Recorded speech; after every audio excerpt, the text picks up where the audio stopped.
to the stand, I carry that crest in my hand. Rain on my shoulders, still I stand. Tell me who wears it like we can. Mud on the boots, heart of gold. Those stories living in the cold. Every name that the walls still hold. I was born for this, I was told. Hear that roll in the air, feel that fire everywhere. We don't bend, we don't fold. We were cut from that blue gold. Blue till the end, blue till the end.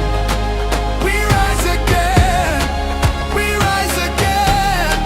Blue till the end, blue till the end. This is our name, this is our skin. When the pressure comes down hard, we don't flinch, we play our part. Every scar on the badge says more than 1,000 songs before. From the first whistle to the last, we remember where we came from fast. No throne, no crown, no borrowed fame, just a city calling out that name. Hear that roll in the air, feel that fire everywhere.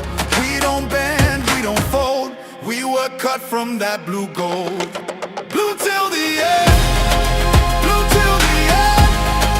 We rise again, we rise again. Blue till the end, blue till the end.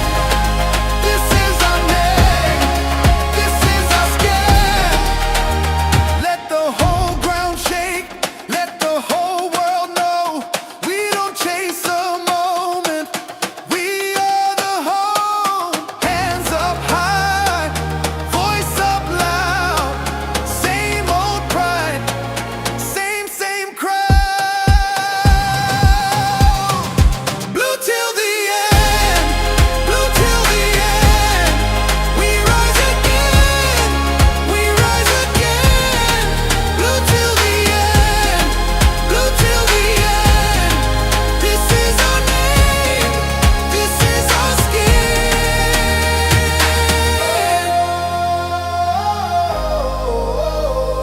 Yeah.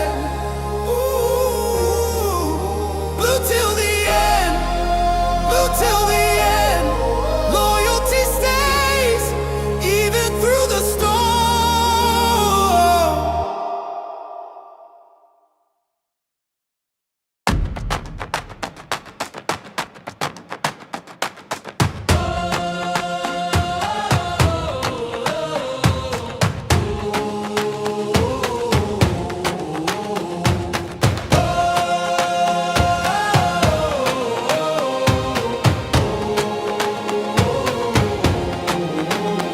From the bridge to the stand, I carry that crest in my hand. Rain on my shoulders, still I stand. Tell me who wears it like we can. Mud on the boots, heart of gold. Those stories living in the cold. Every name that the walls still hold. I was born for this, I was told. Hear that roll in the air, feel that fire everywhere. We don't bend, we don't fold. We were cut from that blue gold. Blue till the end, blue till the end. We rise again, we rise again. Blue till the end, blue till the end. This is our name, this is our skin. When the pressure comes down hard, we don't flinch, we play our part. Every scar on the badge says more than 1,000 songs before. From the first whistle to the last, we remember where we came from fast. No throne, no crown, no borrowed fame, just a city calling out that name. Hear that roll in the air, feel that fire everywhere. We don't bend, we don't fold. We were cut from that blue gold. Blue till the end, blue till the end. We rise again, we rise again. Blue till the end, blue till the end. This is our name, this is our skin. Let the whole ground shake, let the whole world know. We don't chase a moment, we are the home. Hands up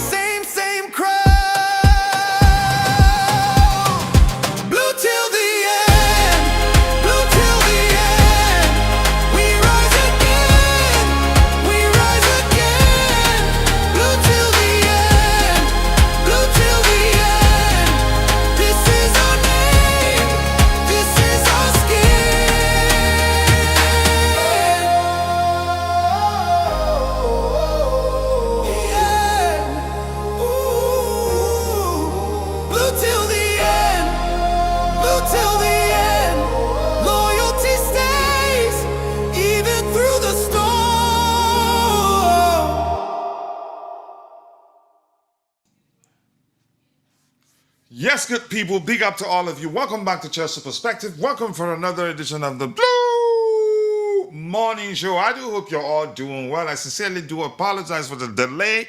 I have a system issue. I'm not sure why my camera is flickering, but I don't think it's going to stop us from doing what we have planned today. We will talk about Morgan Rogers, how Chelsea, if you prefer, hijacked Morgan Rogers from Arsenal, or how Morgan Rogers rejected Arsenal, whichever two you prefer, you're good to go. Just roll with it and let the world know that Morgan Rogers rejected current Premier League champions and is joining Chelsea Football Club without Champions League football. Chelsea and Arsenal definitely, I'm quite sure, we're prepared to pay him a lot more than we can offer. And plus, we do offer heavily incentivized salary, but he said he wanted to join the biggest club in London. We will talk about that. We'll talk about Enzo Fernandez. We'll talk about the friendly we played. There are conflicting reports with regards to the outcome of that indoor friendly against what club was it again? I can't quite remember.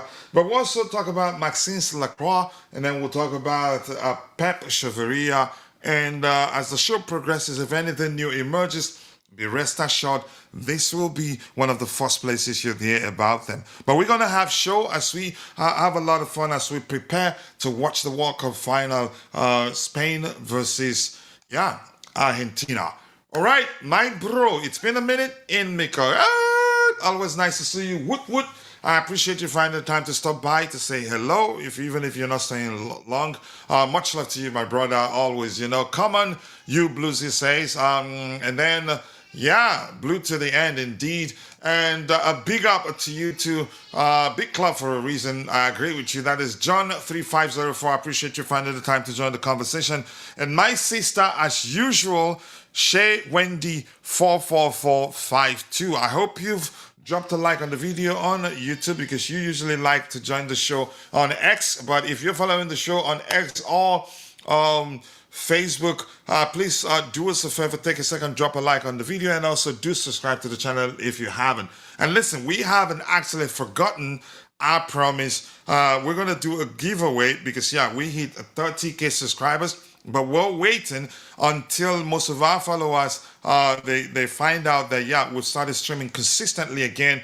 Because, if it weren't for them, I don't think we'd get to 30K subscribers. So we could have done it a few days ago, or the day that we hit that number, even though we weren't streaming actually. But we have a big enough catalog that helped us reach more people and gain more subscribers to hit 30K. We'll still do that giveaway, a custom Chelsea kit with your name on the back, or if you prefer the cash equivalent, you will get it. But much love to all of you. I appreciate you all for all the support. There's no way I could have been able to do that alone. Surprise transfer news there. That hit like you know what. A lot of people weren't expecting Chelsea to pull off that one, but we did it. I think a huge statement of intent, which reflects the fact that they're keeping the promise of doing things differently, because they've learned from their mistakes. They did some self-reflection, and signs are they've learned. And I must say that the biggest signing, or the best signing this transfer window, Xabi Alonso himself, because he's been instrumental in ensuring that we got all the players we've really pushed to sign across the line, and we're getting him the players he wants. Surprise transfer news, just like the good old times. How you feeling, Coach? I am doing really, really well. I've always been hopeful this particular transfer window, but my bro Bobby, because he loves the club, was concerned. But I think he's seen something that I believe must have proven to him that we're serious. And I'm sorry once again. I'm not sure why my camera is flickering. I've checked it from the other device, monitoring device. It's stable there. Maybe it's a browser thing, or the web app that I'm using for the streaming might be the problem. But thank you once again, Mikhail. Always nice to see you. It's all love.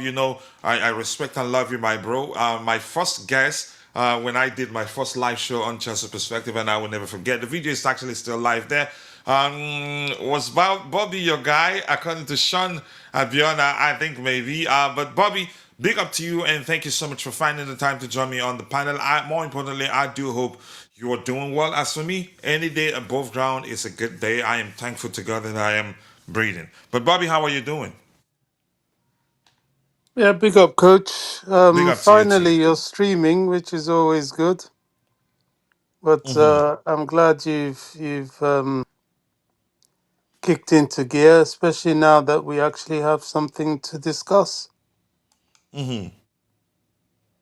Yeah, yeah. I'm not going to waste your time, but before I read, we'll address the first item we have lined up here. We don't have not too many, but as usual, once we're through with a few of the, once we get through a few of the items we have lined up, then we go news hunting as usual. But I want to tell the community that I have the captain on the panel with us in Constantine Dante.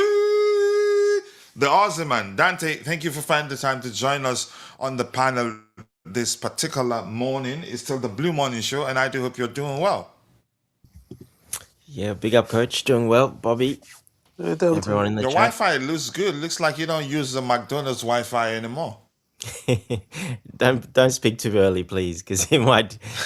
But yeah, they did some maintenance a couple of days ago, so hopefully this works better. Yeah, and well, before I even read the report I have on the screen there, I want to appreciate my bro. He knows you don't have to do this, but yeah, I will take it. I appreciate you, all the love, how you supported me when I started, all the encouragement I got from you.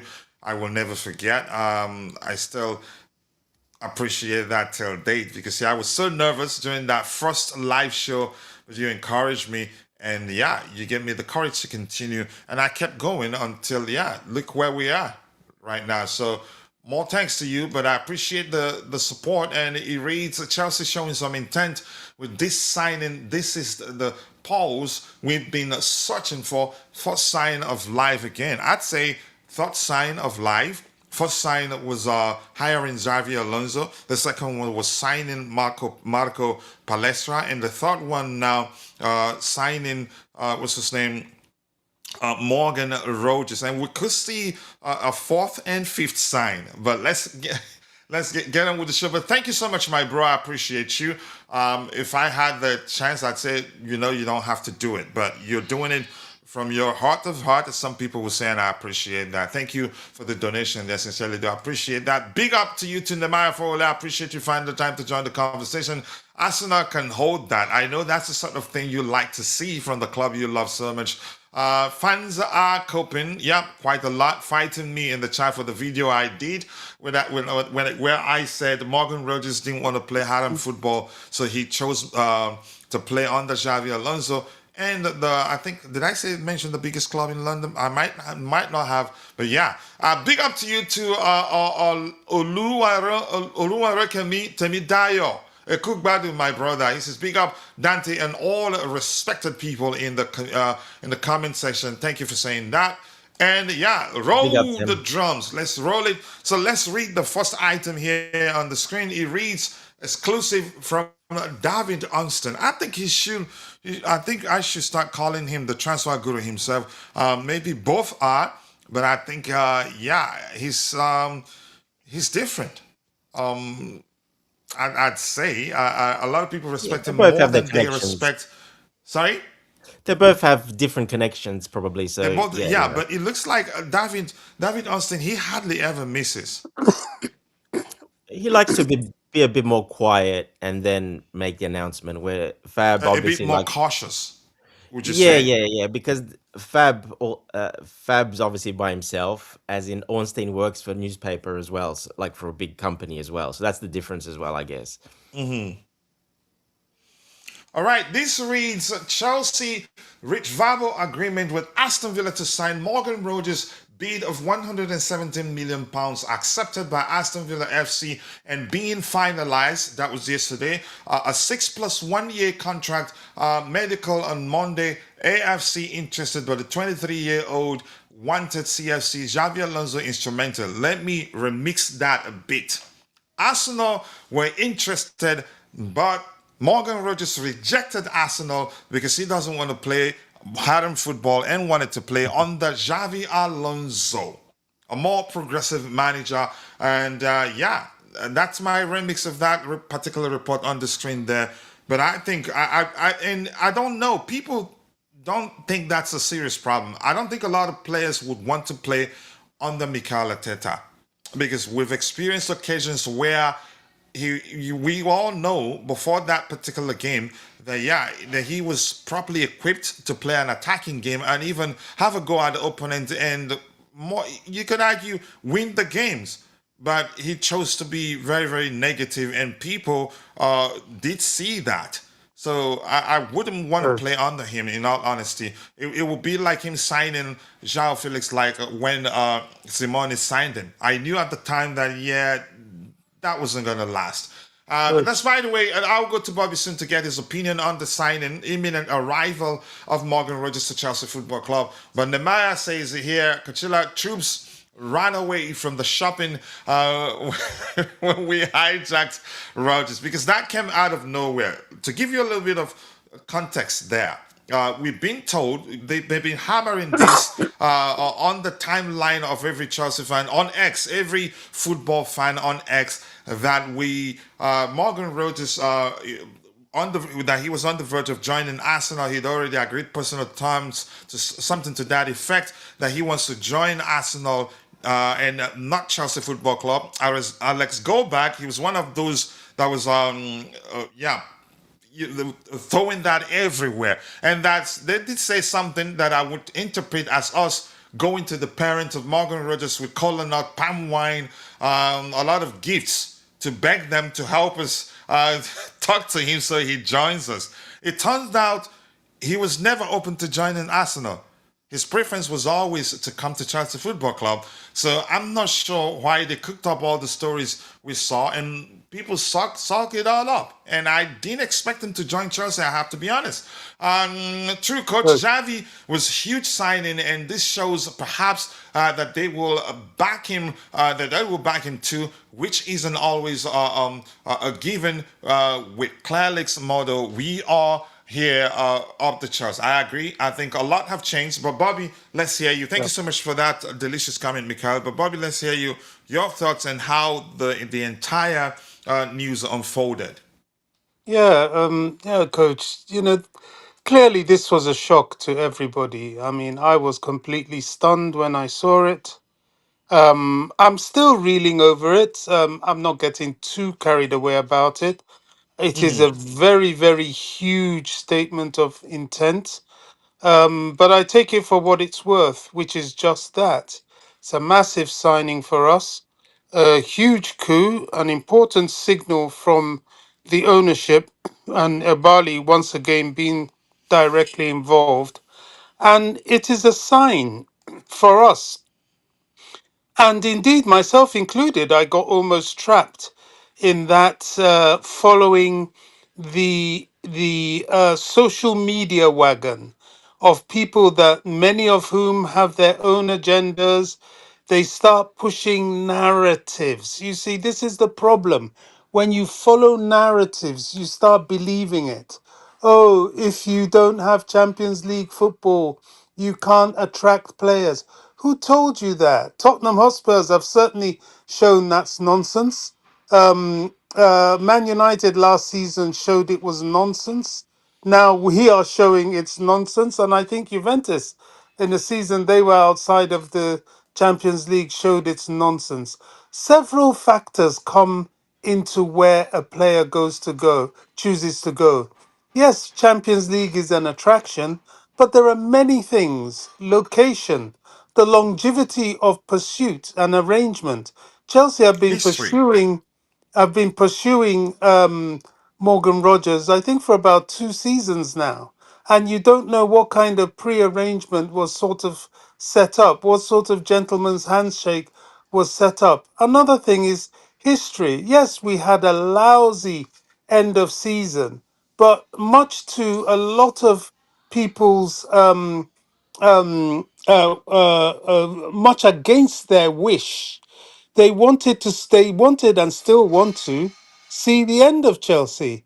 Oh, they're finished. Nobody's going to want to come to them. Oh, they're broke. they've got financial problems, and they keep pushing that narrative, and it I'm circles and looking for the circles. pro bono accountants on X. I haven't seen them in a while.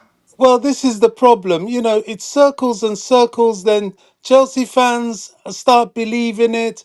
And then, even hardcore, like myself, after a while, I get tired of pushing back. I just sit back and I'm like, well, okay, if that's what you guys want to believe, then let's see. And boy, have they made us see. You know, this is Chelsea Football Club.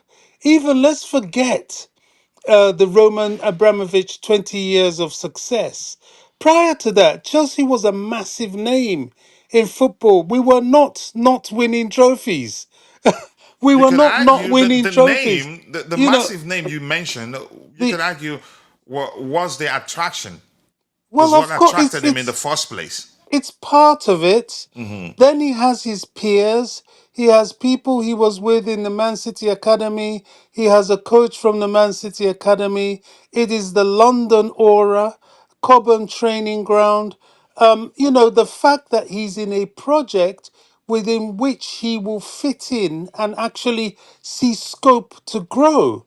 If he went to Arsenal, he would be a squad player because they have a big squad. You know, people forget they're Premier League champions.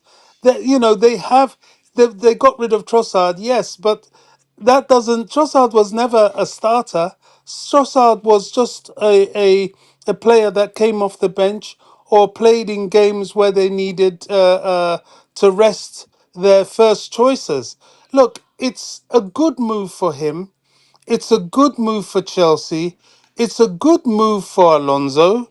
It's a good move for the ownership because at least, you know, this is something that love them or hate them, and I know many hate them. You have to at least give them some breathing space with this one.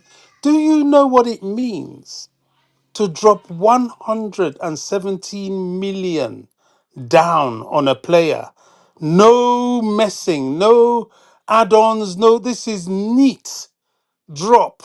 Okay, they may have arranged a payment schedule over the length of the contract and so on and so forth. They'll certainly do that on their books. But that is a statement. And yes, they will sell. Yes, they've got to ensure that they continue to balance the books. But if you want to recover and if you genuinely have Chelsea's recovery at heart, well, this is the way to go. Now, as far as I'm concerned, it's one down, two to go. Definitely want to see the Lacroix deal across the line. I think I he's think it going to will. be I think it will happen, but it might actually. It might. That's a chance. He ends up not being Lacroix. They have a couple of names we've heard on the list, but I think he's well. a priority. Maybe we'll still get him What's across the line, and then still sign Jacob Ramon from Como, which the manager whatever we've you heard the know. manager likes. Well, remember, we can't get too many in. We still have a development commitment to Josh Achimpong. We've got Colwill. And I think basically, as far as the centre backs is concerned, it's him and Achimbong. Okay, Correct. Tosin, but Tosin, if he stays, he will have to be very, very, very much a squad player. So the I wouldn't Lacroix mind that. deal or Ramon deal, whatever, we need that physicality. You see, this is where we fell short last season, and this is where I'm hoping they will address the left back situation. I don't know this Chavarria, whatever. I'm not too sure about it. I don't know the guy. 28 years old, and it's taken all this time for us to even know he exists. It sounds a little odd to me. Yes, it is probably an Alonso choice, but you know, managers sometimes they can make the odd mistake here and there. I don't know. I don't want to say that, but all I know is that two to go. Definitely at the left back. All right. Definitely a centre back, and we'll see where we go from there. All But right, as as I've far always as told you, Bobby, they will all not. All of them will not be Andre the Giant. I think it will be a mix of physical player, taller players, and then a mix of, you coach, could say, where would see a coach, sign where the focus would be the overall skill set of the player, not necessarily the co- outbuilt, coach, as I've said. we already have your little guys. We already Okay, have your let's little see guy. what. It's not my choice. I'm Morgan just happy. Rogers. Just let Morgan them just get the manager, the players he wants. Morgan Rogers is not exactly Andre the Giant, but he's not Garnacho. He's not somebody Yeah, that you won't notice on the field. No, it's pretty tall, So, Bobby. He's 6'2", I think. well, exactly. That's just my point. I was trying to be moderate in my saying, speaking of his physicality, since coach is upset with me for raising that point quite strongly. No, no, no, I'm not Look, upset with you. I'm getting some distraction from the kiddos. look, anyway, all said and done, it is a very, very important signing for us. It is a surprise signing because of all the stories, all the things we were made to believe. Oh, you haven't got Champions League. Nobody's going to want to touch you with a barge pole. All this nonsense. But he's coming to a club where he will be a significant player. He will be playing amongst his peers. He will be able to grow with them.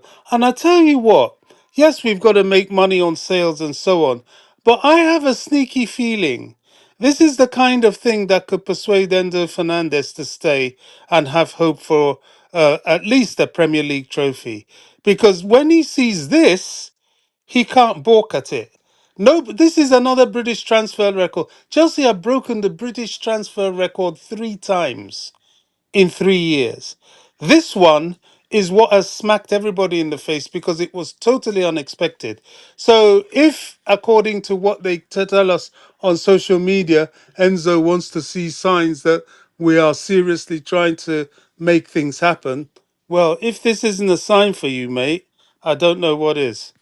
All right. I'm going to give the microphone back to those in the chat. Come back on the panel. Have Dan to speak. We have Charles, Zambian bro here, and we also have Jay. But here's something I want to say quickly. I'd rather my club sign players because it's the right thing to do and not because a particular player wants us to sign players. I don't want that to happen, and I'm quite sure that's not the case. But on social media, a lot of stuff go around.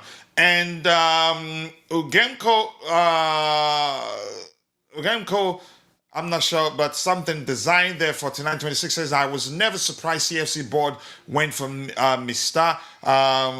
Went for who? Morgan Rogers MR, sorry. But as long as Xabi Alonso has pointed, they will give him. Don't forget, Arsenal has had 2 players rejecting them. It shows Arsenal's dark art football isn't attractive to footballers. I wouldn't want to. Arsenal are I going to wouldn't be want to play on that Mikel Arteta. Even if they, Arsenal. even if they Arsenal. won the champ, if they end up winning the Champions League, his approach is something I detested, honestly. But go ahead, Bobby. Let's finish with those in the chat Just a so we can quick get one, other speakers. Yeah. Just a quick one. Yeah, I know, we've got this rivalry, and it's a little bit of an opportunity for us to pout a little bit after Arsenal have been slapping us up over the past 5 years. But they're going to be fine. They have a very, very strong squad as it is. They do have money to spend. They do have Champions League football. And don't be surprised if you see them end up with someone like Barcola and so on. So they're going to be fine. I think the All right. Morgan Rogers thing, they may have even known that this guy could come to Chelsea if Chelsea were prepared to do the money. All right. And I will give the microphone back to those in the chat, but please keep dropping the likes on the video. The likes do go a long way, and if you haven't subscribed, please kindly do so. Sincerely do appreciate that. But thank you for that. I think I feel the same way too. Mod Mana is also at work. You can start a conversation with Mod Mana. Just tag him, say Mod Mana, ask a question. It will respond. A very smart AI knows about the community, knows about Chelsea Football Club too. It can make Sorry, coach. mistakes. Yeah, Sorry. Just one real quick thing I forgot to remind you. The behind closed doors friendly we played against Crawley was some people say 3-1, some people say 7-0. I don't yeah, know. I'm not even conflicting sure it reports. matters. And then the other one that I think they're playing today is against Bromley. I don't know where that is now. And the Okay. England team have already landed in Birmingham. And as far as I've heard, I think Morgan Rogers was whisked up by a Chelsea team and he's heading straight to Cobham. Yeah, for the medicals. Yeah. What happened to Estevan now that Morgan Rogers is here? You shouldn't be concerned. Clubs as big as Chelsea should have depth. It shouldn't be about Estevan alone. We have. We shouldn't just have one player for each position. It should be at least two for each position. So give me 1 second.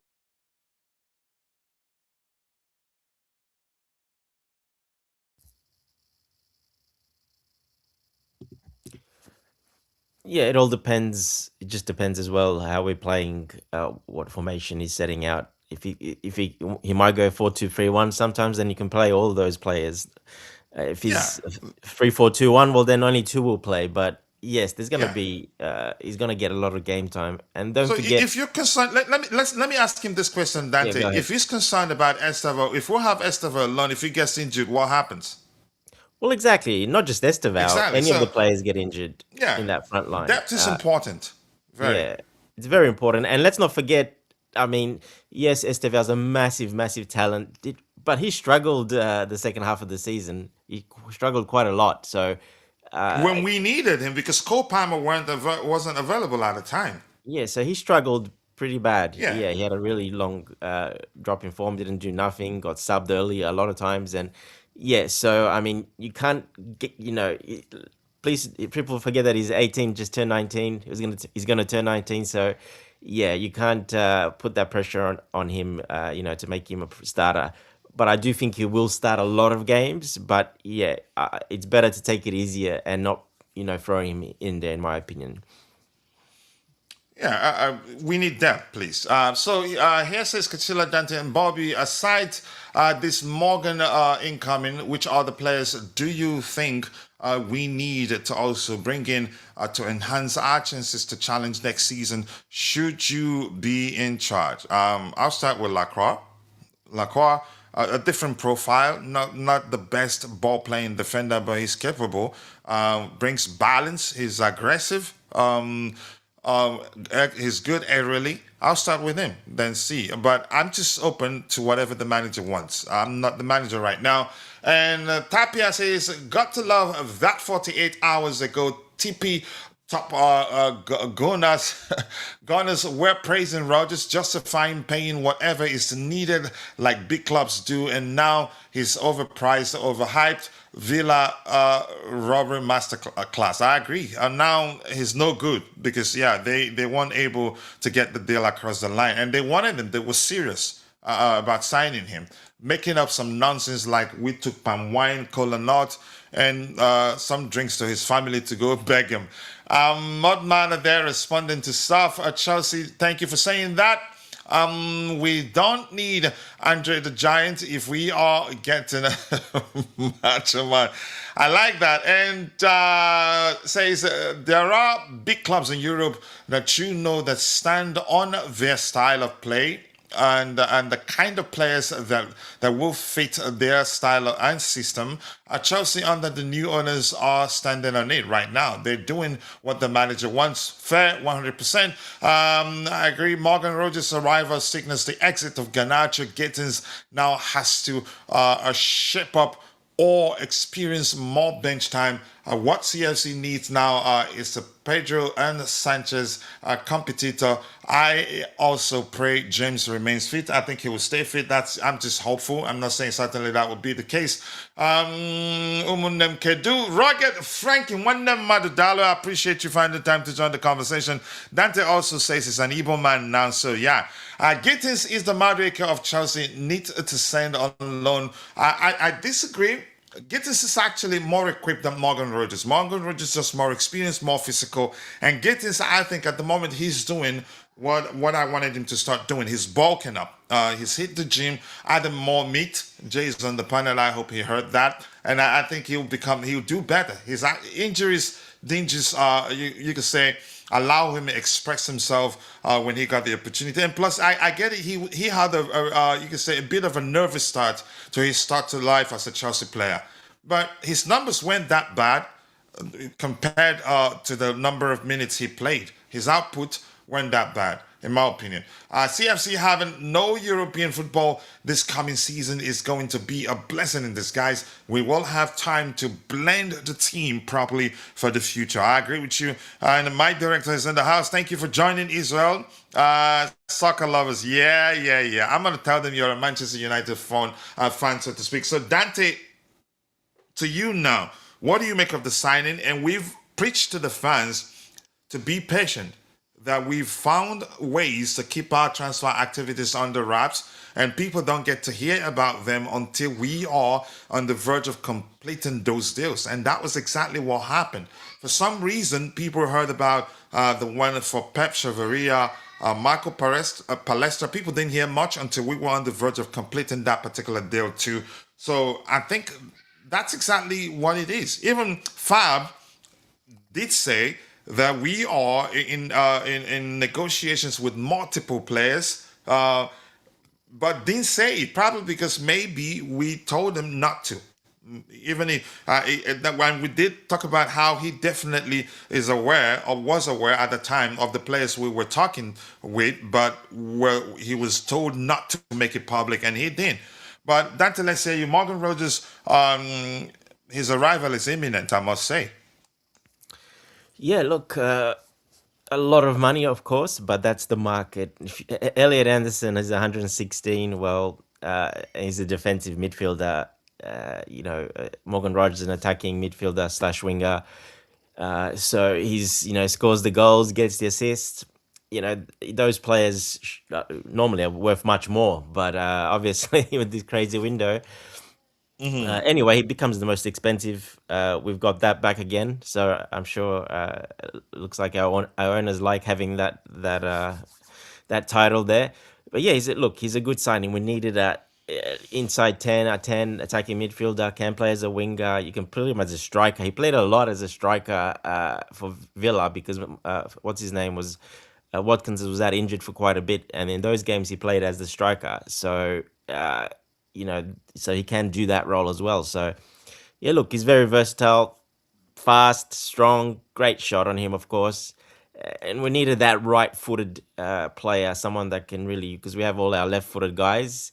So now we've got that balance. We've got the a right footer there as well. And yeah, look, it's an exciting signing. It's a great signing. Yeah, it's good we kept it quiet. I mean, we've been interested in him for a long time, not just now, but there was no noise behind it. Yeah, they did it pretty much in hiding. So that's great. We wanted more of that. That's exactly what they've been trying. They said 3 years ago. They said there's a bad culture around Chelsea about leaking everything that we're trying to do transfer business, and they really went hard at trying to change that mindset of the people that work for the club. And yeah, they got really it got really serious, taking people's phones, and quite a few people got let go because of it apparently. So I think it's been getting better and better every year, and this year we've seen it probably at its best, to be honest. So yeah, very happy. But yeah, footballing wise, Rodgers will fit really well with Palmer. They're best friends as well. So you're gonna have a guy there that guys that know each other really well. You're gonna see a great combination there because they love playing with each other. So I think that's gonna be massive going forward. Yeah, nothing more to say really. I'm just happy that we got him in, and some of the fans can be quiet a little bit, and the accountants, like you said, can be a little bit quiet, uh, and all the people that are negative. So yeah, need a couple more, like you said, 4 or 5, but we need a couple more there, and we'll be very ready for this season. I think if we can get Lacroix in the centre back, and then obviously probably left wing back if Alonso really wants that. Maybe another centre back. I kept saying we need a 10. We need a 10, a creative 10. I mean, we A said more that quite a bit on traditional the 10. show. Yeah, Morgan Rogers is more of a scoring, shoot first. But looking at his numbers, he's actually got very good assist numbers as well. But he So can actually improve. And you could say, I think Alonso will probably will help him become a much better player, well, he's had 12 assists last season. I think he's had 14 this season. So which it's isn't not like bad, he's not yeah. assisting. He's actually doing really well. So, yeah, look, I think, him and Palmer, like I said, that's going to be, really nice to watch because when you play with your best friend, you know their moves, you know what he's gonna do, you know where he's running, you know the move ahead of time, and you know that's a big bonus because they do spend a lot of time as well in the off season, and yeah, they've been best Yeah, friends pitch since. of the pitch relationship translates on the you say will reflect on the pitch. It will, and they're playing in the same position next to each other as well in that creative area, the two tens. So, yeah, I think we're going to see a lot of magic football with that, definitely. And João Pedro mix that in. I think it'll be a great triangle to have that. Yeah. All right. Thanks so much. I'll come to you, Jay, in a bit. Why are we allowing another agenda on Estafa to play or not? I'm not concerned. But yeah, somebody in the chat let us know his opinion, and I responded. That is another noise. We know players like Garnacho and Neto might go. Neto might actually stay because we value experience. The lap will leave. Jackson will leave. Our other defenders will go too. By the looks like yeah, he's on his way out of the gates of Stamford Bridge. And Pappy Blue XL says cold Morgan Rogers, he toyed with Arsenal's soul. He led them on for months. Off to Chelsea, he chose his proper Chelsea. Proper Chelsea, I agree with you. Whatever he did to them, I'm all for it. But they were saying a lot of nonsense, saying we were practically begging him, as if we were begging him for begging for his hand in marriage, and we had to go to his parents. That was embarrassing to some people. To me, it was nothing. Alex Goldberg was certain he was going to join Arsenal. We're back next season. We are winning the Premier League. I hope we do. I still need to see a few more signings, at least two more in certain areas before I can say for certain that yeah, we'll be challenging for the Premier League title. And that's my opinion. And my bro is in the house there, baby. When months are many. Open Marty. Every time I see you, I will sing that song. But big up to you to Tobago. Thank you for finding the time to join the conversation. Yes, people, keep dropping the likes on the stream. The likes do go a long way. And if you haven't, please do subscribe to Chelsea Perspective. Yeah. The market is wild. Yes, we overpaid. However, we overpaid for a quality player. His quality. I've always said if we're signing him as a 10, then I'd like a more traditional 10 capable of producing double digits when it comes to assist. But we're learning, we're actually signing him as a winger or maybe as an inside 10, given the way our manager likes to approach the game. Up until now, I am still confused about Rogers' still position left wing or AM. He can play both. He's capable of fulfilling both roles. He's that versatile. So I'm not concerned where he plays. But just as I've explained, and I never said he was a bad player. I've always said if we want a 10, then we should be looking for a more traditional 10 capable of creating, getting double digits in terms of assists. How true is CFC's second choice goalie exit? I'm not too sure. In Philip Jorgensen, he was the one that did ask to leave, I remember. Whether that happens, I don't know. But it could still happen for certain. So, Jay, let's hear from you. Morgan Rogers to Chelsea is imminent. Medicals on Monday, as reported yesterday. How are you feeling? And did you expect that to happen? Given everything we saw online last week and the week before. Big up, guys. Big up, everyone. Big up to you too, Jay. In the panel and in the chat. Yeah, incredible. Incredible last 48 hours. And the unexpectedness, the suddenness of this move make it even more thrilling and more exciting. And if anyone in the fan base, even a single person, would say that he was expecting something like this, then it's a lie. No one in this fan base or even in the Arsenal fan base was expecting anything like that. And they thought there he were was rumors, theirs obviously. already. Yeah, there were rumors that we were, monitoring. We were just waiting if Arsenal can wait, if the player is going to give us a bit more confidence. We are there somewhere, but Arsenal is clearly, in the driving seat, and it looked like that it was just a matter of few days before Arsenal make the official move after the World Cup, ends for England, and then he would join them. But yes, the World Cup did end for England, but things really turned out to be, positive for the blue side of London. And really incredible, really incredible. I was shocked when I saw that. I thought it Even was though he some wasn't parody your account when preference. I would say that he wasn't my first choice for that left wing position, you know. And for that money, obviously, we have talked about the money, about the market, how inflated it is, and how every deal is just over the top, and it does not make sense for each and every player. It's like 30 millions or 40 millions extra than what their actual price should be. So the market is doing what the market does. But still, I think that price is quite high, quite overpaid. I understand it had to be done, but I still think that on that price we could have got someone, in that world class category. I don't think that Morgan Rogers is in the world class category, but he's a very good player. He's prem proven, and he fits what Xavi Alonso wants to try on the pitch. I think, especially in that back three system where we are going to play two dual tens behind João Pedro. I think that is the system which will suit him really well, and I think that is something that Xavi Alonso talked to him, and Morgan Rogers also understood. Now, I was not expecting this on several levels, and any logical person, if we are going to talk about logics, when there is a competition between us and Arsenal, and considering the circumstances where they are and where we are, it was pretty obvious that in normal circumstances, a player will go and choose them on any metrics. You can name it, and it would be better for the Arsenal side. They will offer higher wages. They are going to offer Champions League as well. They are the defending champions as well.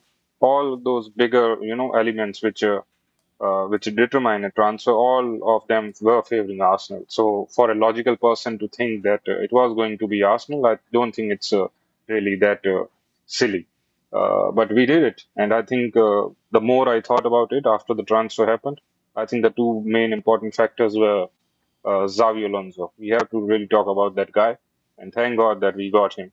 It's not only Yeah, about because how he's going why to. would you want to play under Mikel Arteta and play Haram football? Why you get the chance to play under Xavi Alonso? And those factors you mentioned, for me, I think that highlights that is the absence of those factors such as Champions League football. One other factor you mentioned also, and he still chose us over them, and probably missing out on a lot of money because they pay better than we do. Even when we pay well, we pay.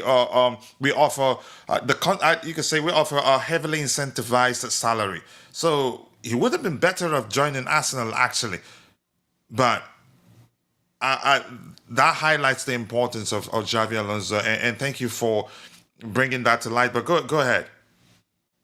Yeah, so the factor of Xavi Alonso talking to him, that is a very important factor. And the AJ, other you gotta one give that you Igali some mentioned, credit too.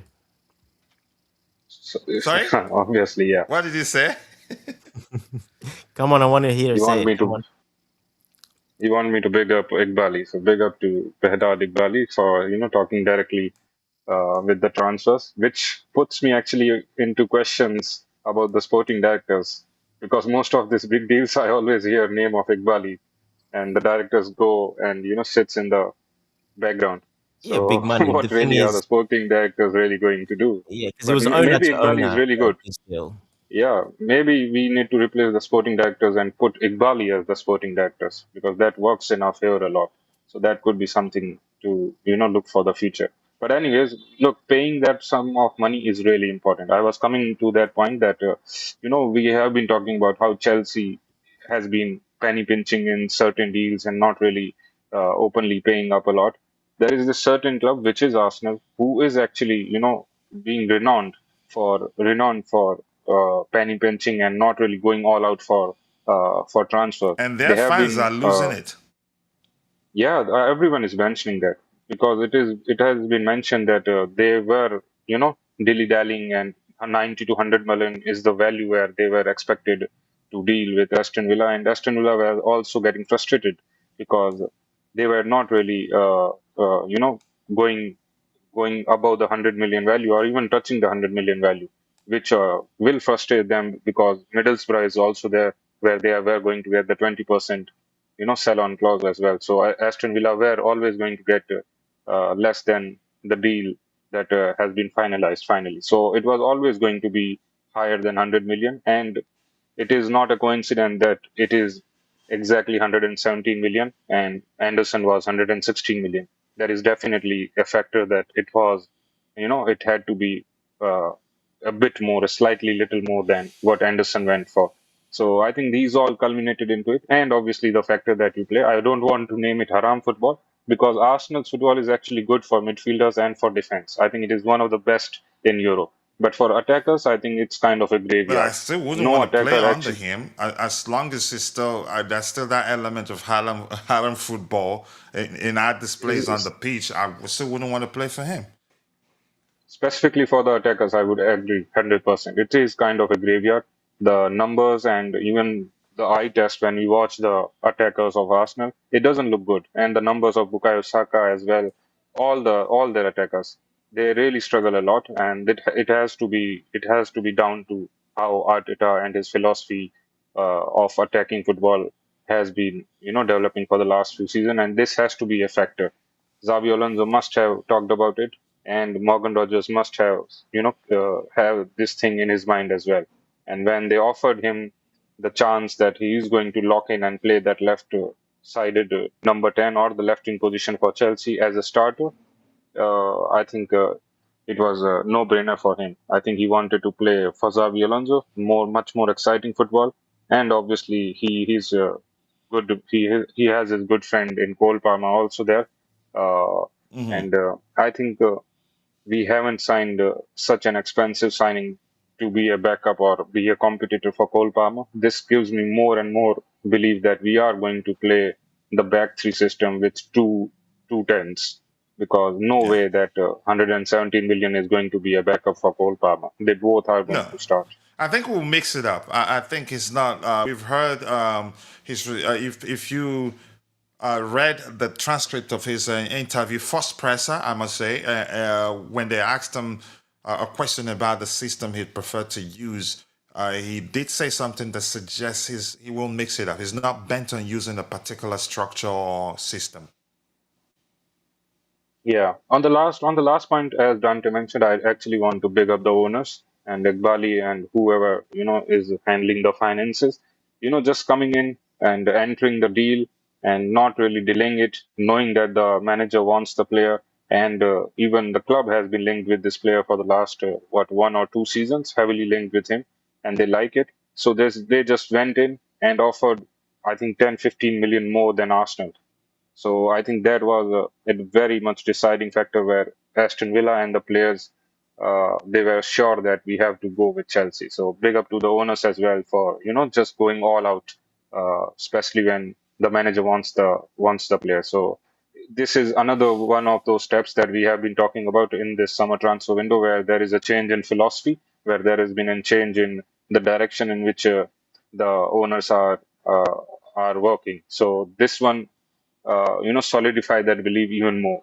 And hopefully, with one or two more signings in such bracket, we are going to conclude this window with the 100% confirmation that yeah, we have actually actually been backing the manager 100%, and we have not been strictly forcing us to just sign the under 21s or under 22. So this is another positive development. So far, so good. The signs are good. Yeah, The really signs good, are good. exciting, So I'll give really back the exciting. microphone to those in the chat, and I'll come back to the panel for our brother Charles. Sorry, Jay, were you still speaking? Apologies if I cut you off. No, no, I'm done. All right, thank you. I see Enzo Fernandez making a decision after the World Cup. That has always been the plan. His agent did say that they will sit and talk with Chelsea to find common ground. Yep. Let's see what else do we have here. Tobias says now. All I want us to sign, I want us to sign a CB, a left back. Enzo wants to leave, so be it. We get a better replacement. We move on up the Charles. However, I still want Enzo to stay. I want him to stay, and it looks like he's most likely going to stay. I don't think I've heard that Atletico Madrid are interested in signing him, but I don't think they'd be able to pay to meet our valuation. Modman are going crazy there. I think he's almost cussing out somebody. He must be a If they Chelsea sell fan. Alvarez, coach, they probably can. If they sell him, but I don't think somebody would dump all that money on you say into a single account for one player. They back The last time they did Simeone something pretty well. similar was when they signed João Felix. How much did they pay for Alvarez? Not something close to something north of 70 million or so, right? 75 million, I think. I can't So remember. yeah, but I don't think they dump 120 on Enzo Fernandez alone. I'm just saying that they will have the finances if they sell Julian Alvarez, and they do back Simeone quite well. If he wants, they just back. They get any player he I wants, mean, basically. he's like a god to them. Exactly. So Yeah, yeah, irrespective of how they end the season, they still give him a new contract. He's one of the top earners, he's number actually. one. Is it still number one? I think the Saudi, the managers have gone to Saudi. I think they've eclipsed that. I'm not They've sure. eclipsed. From what I remember last They've year when actually they, beaten that. Maybe let me simplify the language yeah, I'm trying maybe, to yeah. use here. Sorry. Yeah, maybe the Saudi coaches, but I don't look at the Saudi coaches. So I don't know Yeah. what they do with their finances there. But from what I know, he was last year when he was like the number I one think 2 years paid ago he was the top manager. earner. I think he's no longer the top earner right now. Shouldn't be. Yeah. All right. Morgan Rogers is coming in as a wide forward, just like JP. Morgan can drift in the number 10 position or number 9 position. Giovanni Kenda and Gittins both will take the left side. So I don't actually see a dull attack next season. We've always played, even under Enzo Maresca, even under Pochettino, we've always played with a fluid approach. And I think that will remain the same under Xavi Alonso. Liquid if you want, as Glenn 10 would say. I haven't actually reached out to Glenn in a while to see how he's doing. I think I should do that as soon as possible. And Richard Hughes, my bro, you should be at work right now, but always nice to see you in the chat. I do hope you're doing well. What decisions will Enzo make? Is he going to play for Benfica or Rosario? Because Man City cannot afford him. Real don't need him. Who else do you hear rumors about wanting him? Atletico Madrid. I'm not sure whether at this point whether it's all just rumors or I can't tell, but we'll see. Anything can still happen. If you ask me, I'd say in my opinion, it's more likely to stay than push for a move next season again. Okay, that's up to you. I was never Bluco out. I know they've made mistakes, but if you're here to ask me that question, I was never Bluco out. We've discussed the mistakes they've made, and I've told people I'd rather we keep them, they learn from their mistakes and become better, and rather than be in a hurry to lose them, and there's no guarantee who else becomes our owner. And whether would be better off with the new or with them, or would be better if Bluco remaining our owners. So I'm happy with the changes I'm seeing, and long may that continue, as Mikael will always say. Modman are having a good conversation with somebody there. Villa tried to play, done better. Whatever they did, I'm happy. And Rugged Frankie says that the Crystal Palace French centre-back didn't do badly at the World Cup. I think it will be massive if CFC signs them. We will have a very balanced defense, which was our major shortcoming last season. Blues for life. More importantly, yeah, we support Chelsea first, irrespective of who our owners are. Blue for a few years when Roman was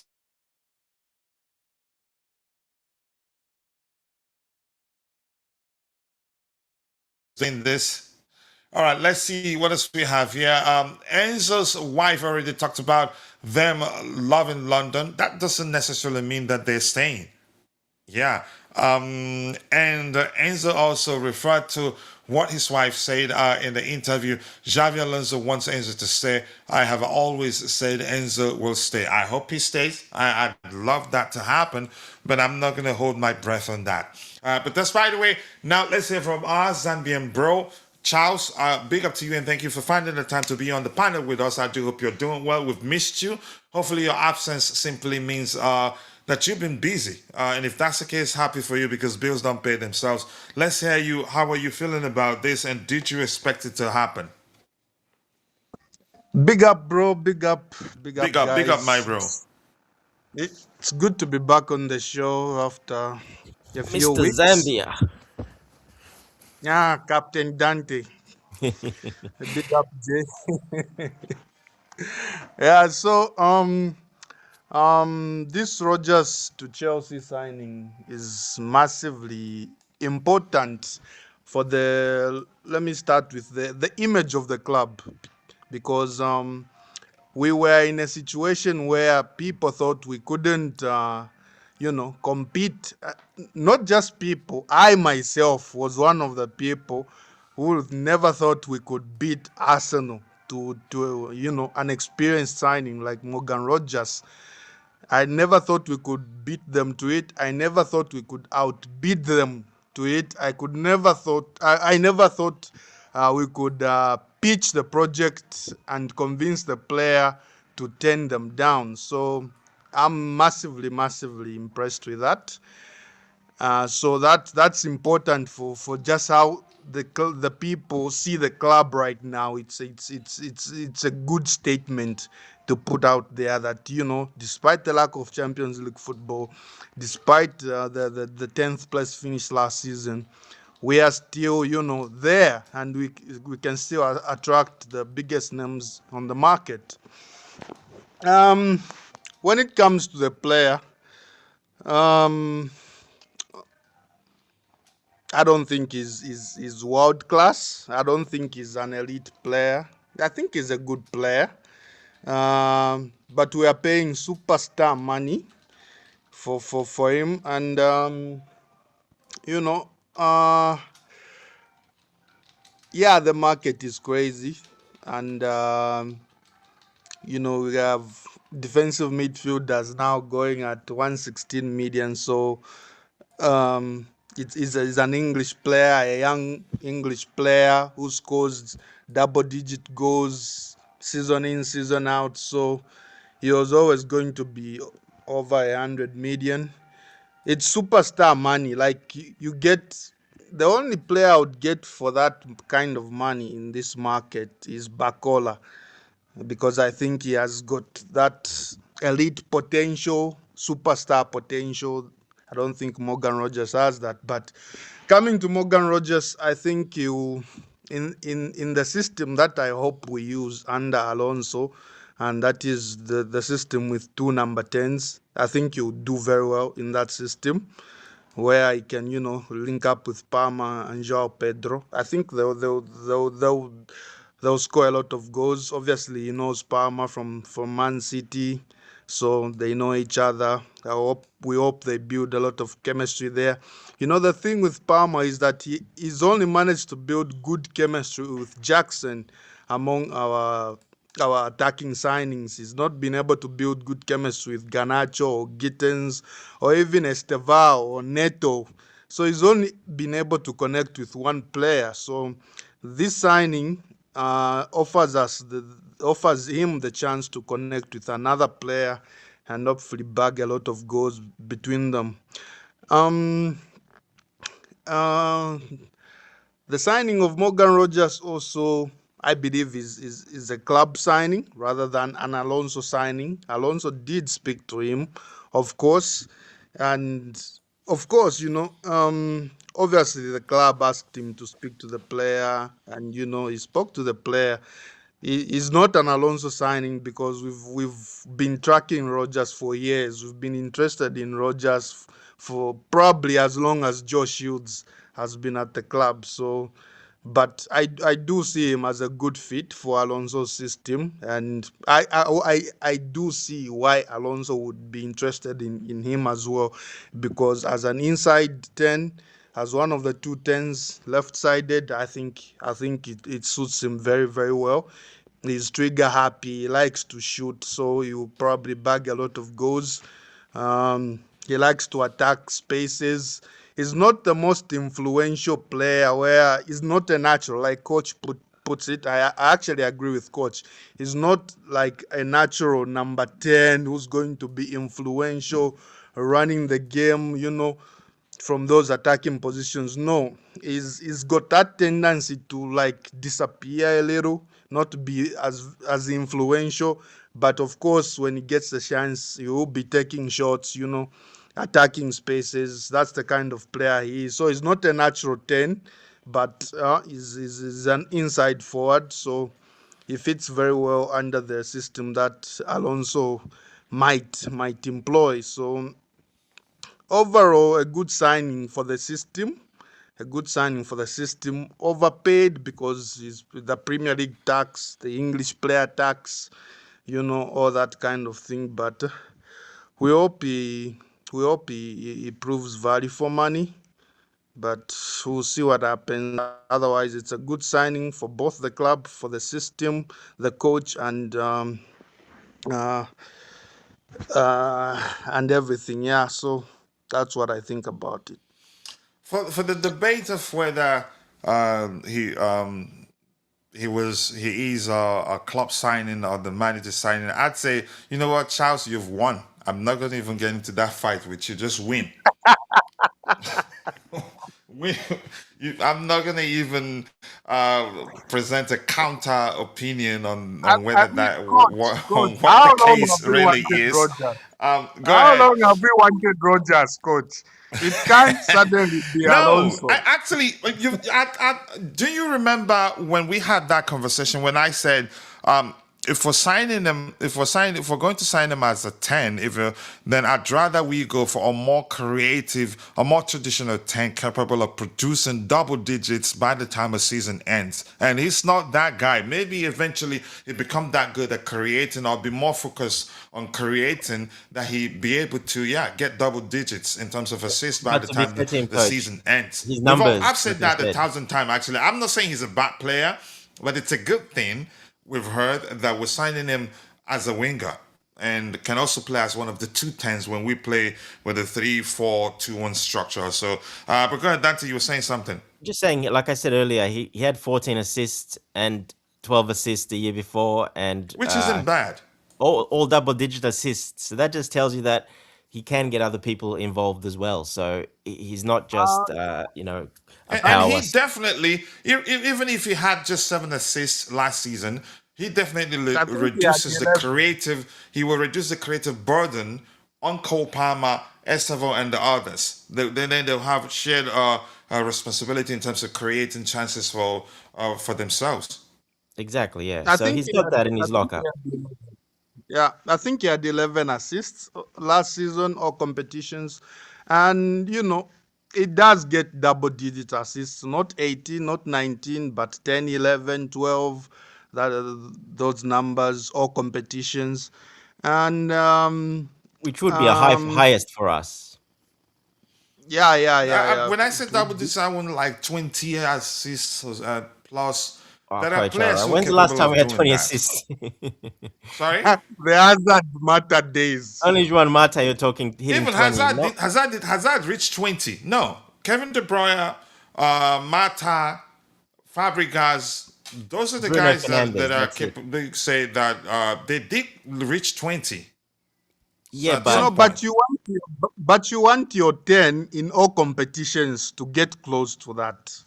I think you want your 10 in all competitions. They can get like 12 in the Premier League, and in the cups maybe come up with 5 or something, get close to the 18, 17, 16.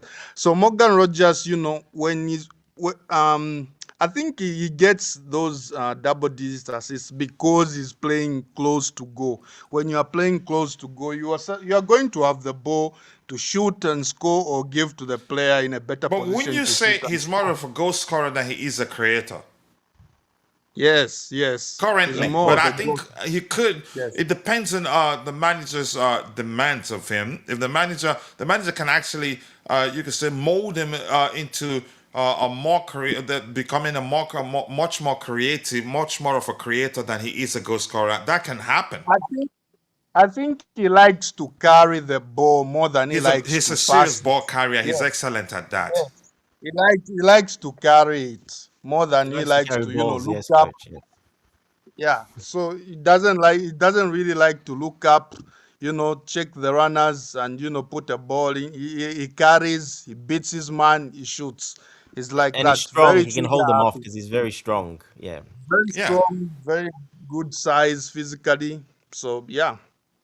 He's still 23, so there's still room for improvement. So I think as he matures, he'll become more of a naturally. That's something that's very common with some players. As they mature, they become more of a creator than almost always looking to score. In this case, I Yeah. think I've seen occasions where he's shown that he has it in him. He can create for his teammates. Also, the He style of has a play. good he Villa play has a very good differently. So, pass. yeah. When he does make the pass, he does make very good passes. I saw last night when he moved to the left after and who's the guy who was playing on the left from the start was got substituted.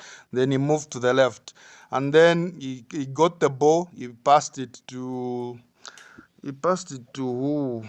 For the penalty that Saka scored for his hat trick. It was a great pass that he made to the guy who then ran, attacked the That was a box, and was fouled delicious by defense Gusto. split. That was a delicious Yes, pass. yes, it was a great, great pass. So when he does decide to make that pass, he's got it in his locker, and he's very good at it. But does he do that enough times for a player that's considered a 10? He doesn't. He's more into carrying and shooting. So um, maybe like you are saying, coach, later in his career it might come, but it doesn't look like he's natural. It's a possibility. Yeah, it doesn't look like it's not like he's a natural at it. And No, it's not. It's looking not at his our thing. squad, Yeah. coach, I think we need a player like him actually more than a playmaker, because we have Palmer, we have Esteva, we have Neto. All these guys are trying to create, and we don't I have mean, he can someone have a who good likes to balance of shoot. both. He can have a good Yes. balance of both. Just know when to shoot and when to try to find just a teammate. Not to almost always trying to find space to shoot. I think I think Palmer's we need. definitely got much more greedy, even Esteval. He's very much shoot first, take one player, second player on and shoot, left foot, right Which foot. can change as he matures too. He's still a kid. Yeah, so I think but they're all quite shoot, and that's why we say probably a natural, proper, traditional 10 that can run the game and assist for the others. Because even Rogers, like you said, yeah, he's got good assists, but he's not naturally that's not his game. It's not exactly his game naturally. Gittins does have that problem too. He's more Gittins of as a well, scorer same than Yeah, a thing. Yeah, creator, Gittens is even though he also. plays on the flanks. yeah, even less. Yes, Yeah. Yeah. is trigger happy as well. And the only Yeah. creative part I've seen about Gittens' game is the back post cross. He is a very good crosser of the ball. He He likes is. to And pick out with pace too, Neto. right? Yes, yes, he Yeah. likes With to pick pace. out All you need to Neto do at is the just to back direct the post. ball into the net. You don't need to fling your neck like a bat. Yeah, yeah, But yeah.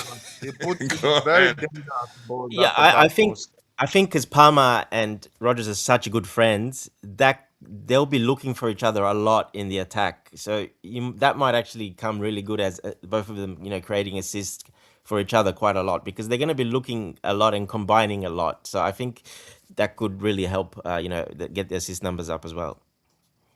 Yeah. All right, let's catch up. Or Charles, were you still saying something? Oh no, I've All right. concluded. All right. Mikhail says that I don't mind Enzo leaving. However, that must require a replacement signing in that 6-8 position, hybrid of 8 and 6. I'm Easton. Yeah, I think if he leaves, I think we'll look to sign one more player. It depends on what the manager wants, or we might not actually. It depends on what he wants, but it's looking like he's most likely staying. Let's see. I say take their shenanigan and go get Bruno Guimaraes. It doesn't look like we're interested in signing him. But yeah, thank you for that contribution right there. And Beniza Ebenezer says, good evening, coach. Good evening to you too. It's been a minute. The way I am happy, I cannot wait for the season to start. A lot of Chelsea fans are happy, but some, as usual, they become good at finding negative angles to everything the club does, and some, have found reasons to still be complaining. The good ones, you can say at least, are happy. But it's Enzo. It's Enzo. But if Enzo does leave, it cannot be for pennies. Certainly, I know there are some pro bono accountants online saying he can do that. Or you could say pro bono football specialists saying he can leave if he wants. He can leave if he wants, but he'd be on Chelsea's terms. For pennies on the dollar, like Cucurella, 150 million, especially if he wins the World Cup again. Oh yeah. Oh yeah, the price goes off. Alternatively, if Rodgers costs 117 million, then surely Enzo is proven 200 million. You trust Blueco to ask for a lot more money. Daniel Crane, back again. Daniel, always nice to see you. I do hope you're doing well. And please, to all of you that are still following the show, if you haven't, take a second, drop a like on the video. And also do subscribe to the channel if you haven't. One thing we have always needed is a good ball carrier, and that's exactly why we got him. His profile suits what we need. I agree. He's an excellent ball carrier, but I'd like him to at least balance it up a bit. Try to find his teammates whenever necessary, and he has it in him. And Ugem says, I disagree with Mr. Zambian saying Rodgers is not elite. I don't even want to get into that argument. I wouldn't say he's world class yet, but he's an excellent player. It's not elite. You have every right to disagree too. Morgan is a young elite player. Whatever elite means to you, he specifically said correct me if I'm misquoting you. He did say that he's not world class, but he did acknowledge that he's an excellent player. If he's not Xabi Alonso signing, he would have picked Arsenal over us because from both conversations, I agree. I do agree, but I said I don't want to get into that conversation with my Zambian bro there. He won in advance actually. Mikhail says disagree. One thing we need is someone that can pass the ball forward from pivot while being press resistant. We had Kovacic, one of my favorite Chelsea players. I loved him, even though I wanted him to always to be able to look up. I don't think we've had another player that's capable of beating the press as him, although he's not that much of a creator, which I thought would improve the moment he joined City. He didn't. But yeah, I agree. We need that. Enzo is excellent at that. Excellent vision. Sometimes it doesn't even need 2 touches. Sometimes it doesn't even need a single touch to beat the press. But to a lot of people, you'd have to dribble someone before they say you beat the press. But let's see. I'm happy about the signing. Now let's go for defenders. It looks like Maxence Lacroix will be the next. There should be a button for watching lives at Thank you. Up Big Ty, always nice to see you. I appreciate you for finding the time to join the conversation. Thank you so much. I appreciate that. I do hope you're doing well. A quick correction to the contributor. According to Rugged Frankie, he says Rodgers' EPL experience is very key. I agree. And he's already has a youth level relationship with Parma and the lap. If I'm not mistaken, you're correct there. There are a few outright number 10s around. Not a lot. Yeah, I agree.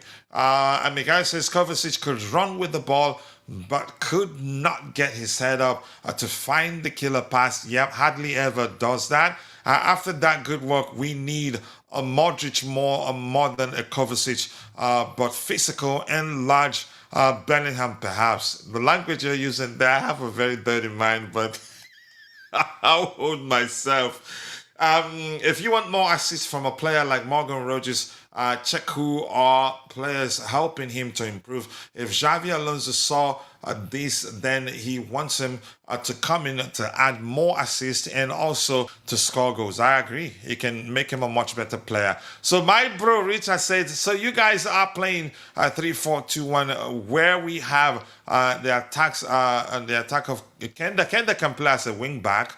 Caicedo, Enzo, Estevao, Palma, Morgan, João Pedro. He's not bent on using a particular approach. Dante, you want to add to that?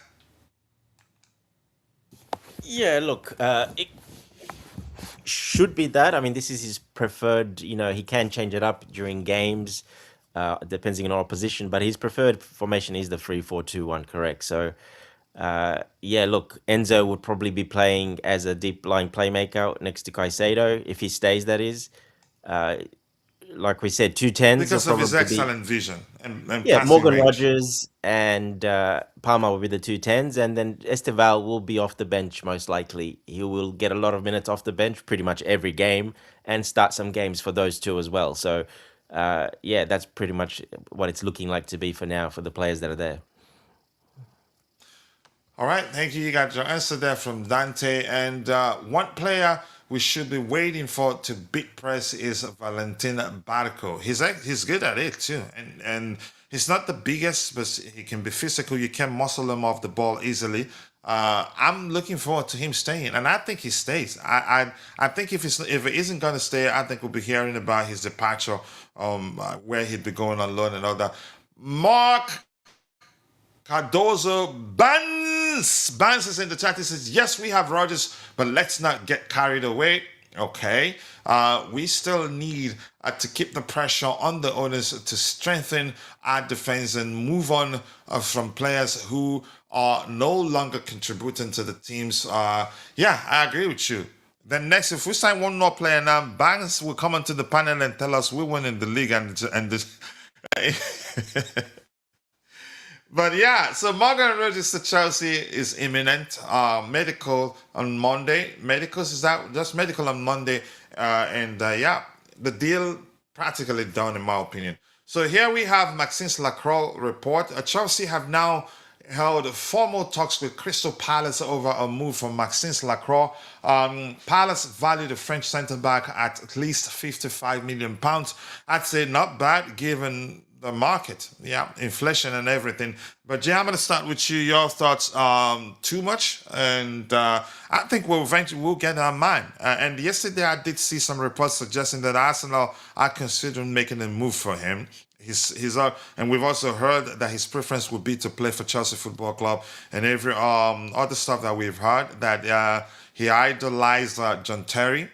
Where's his number? John Terry is 26 for the French national team and all that. But let's hear you, Jay. Your thoughts? £50 million too much for Lacroix, or do you think a good price given the market? No, I think it's a fair price. I actually was expecting it to be, something near 60 million, but from a few Oh, you were reports here expecting that it to be higher?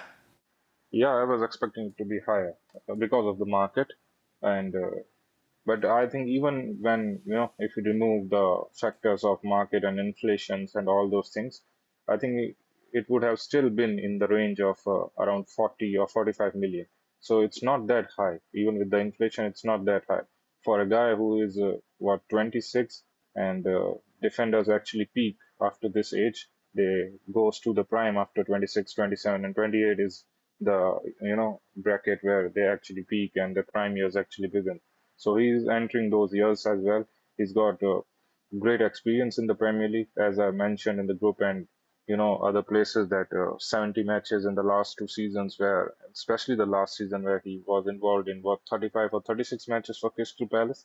That's immense. That just shows how much of a fit guy he is and how much reliable he is in this a physical league which demands a lot out of athlete's body, and injuries are a usual occasion for them. So his fitness is remarkable as well, and also, people can have a debate about his skill set, but I think he is a really good defender. If you look from the traditional point of view, I think he's very solid.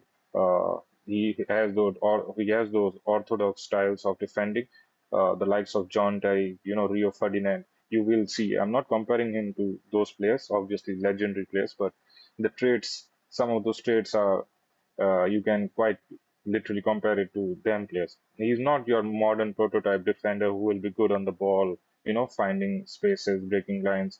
He is not renowned for those skill set.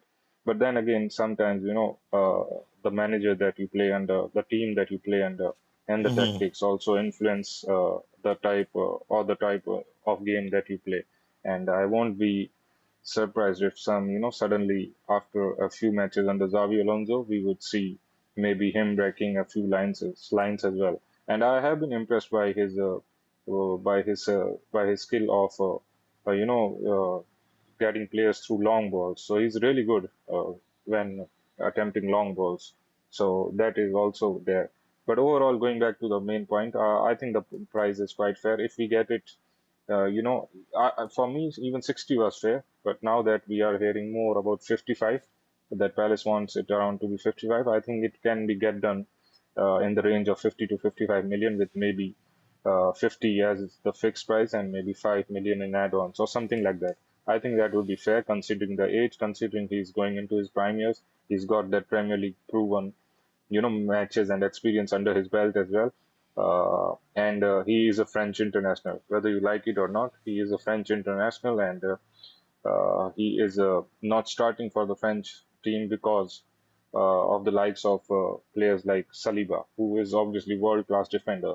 So just because of two or three great players, he's not starting for the French team as well. And being at a club like a small club, with all due respect, for a small club like Crystal Palace, and still being called up for the national team, I think that's a really impressive thing to do. And now being at Chelsea, if he gets to Chelsea, I think it will be a regular thing for him to represent the French international team. So I am pretty impressed by him. He's a very solid player, and he's going to give us some good rotational option from the bench as well, and some good combinations with Colwell, with him, and maybe even replace him in some matches. So for 50 million, I think it's a no-brainer for me. It's a really, really good deal. What do you make? What do you make of Chelsea fans who watched him with what will be inflated expectation and ended up being disappointed? All the nonsense that was saying, some are saying we should bail and not even push further to sign him. I think that's become a culture at Chelsea. Every time we're looking to sign a player, they watch him with overinflated expectation and end up getting disappointed and saying we shouldn't sign that player. They did say this. They said the same thing about Estaval when he made his debut for Brazil, even though he did good. Well, because they watched him with inflated expectation, they felt like he wasn't good enough for Chelsea. Um, um, I mean, when you're judging a player or when you're analyzing a player, the few key elements that you need to keep in mind before, making some statements or making an opinion about him is, first of all, how the player is as an individual, as an entity, as a player in different system, keeping all that aside. And then the second point is what he's going to bring to the system or to the manager that he's going to play in the future. Maybe Lacroix is not the most stylish defender, not the most exciting on the eye, but what he's going to bring to this Chelsea system is what's more important. Maybe he's not that great on as a wide centre back, but maybe he's not going to play as a wide centre back under Alonso. Maybe he's going to get that protection in this system as a central centre back. Maybe he's not being called up to be a passer of the ball. Maybe Colwell and James or another wide centre back is going to do that duty. Maybe he has been altogether brought as a solid traditional defender who is just there to bring the physicality factor and not maybe breaking those lines and for his ball playing skills. So what the player brings to the system is more important than what he is as a separate player. So for me, that is important, and that is where I think Lacroix actually signs himself, because I think he is going to be very, very important to our system. As a separate player, maybe there are some deficiencies in his game, but I think that can be managed and can be fulfilled by the players that are surrounding him here.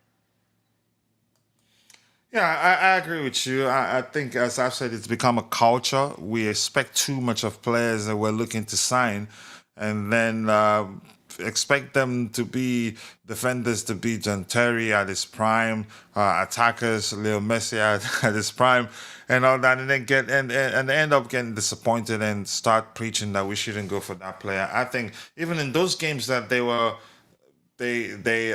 not the last one, the game before where he had to come in for.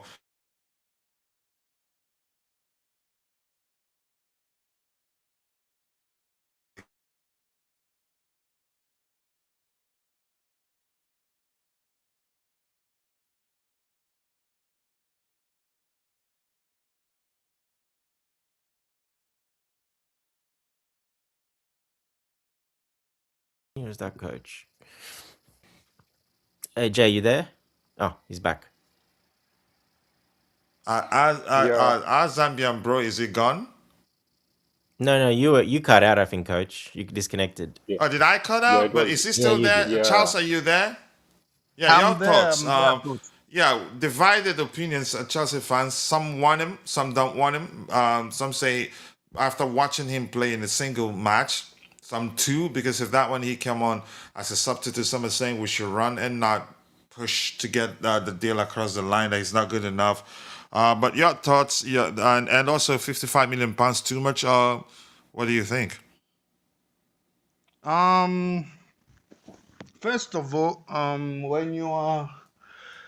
when you are entering your prime at Crystal Palace, you are 27, 26 at Crystal Palace.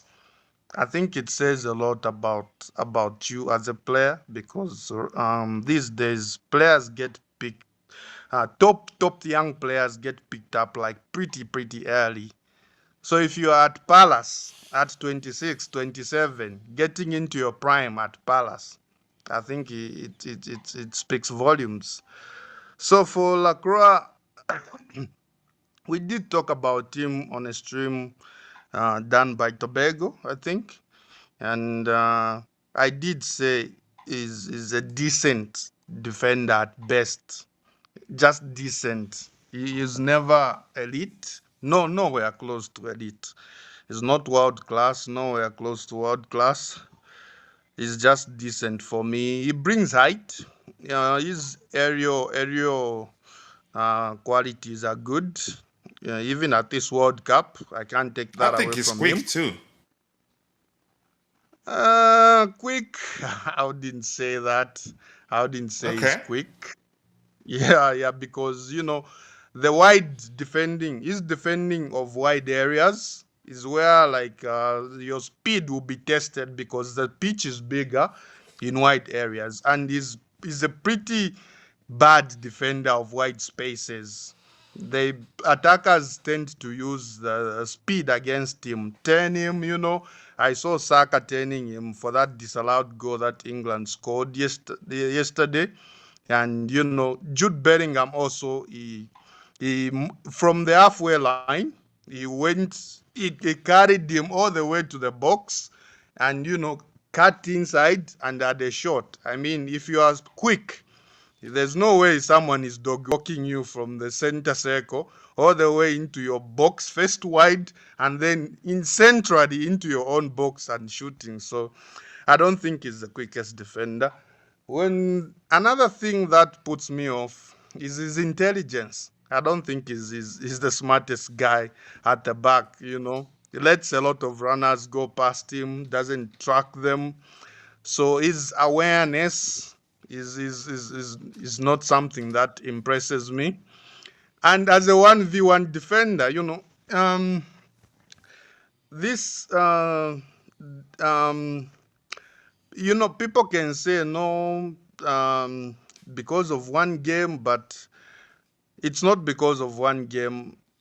The semi-final as well, even in the group stages, the 1v1 defending is suspect. I mean, he was getting cooked. Saka was cooking him, the 1v1s.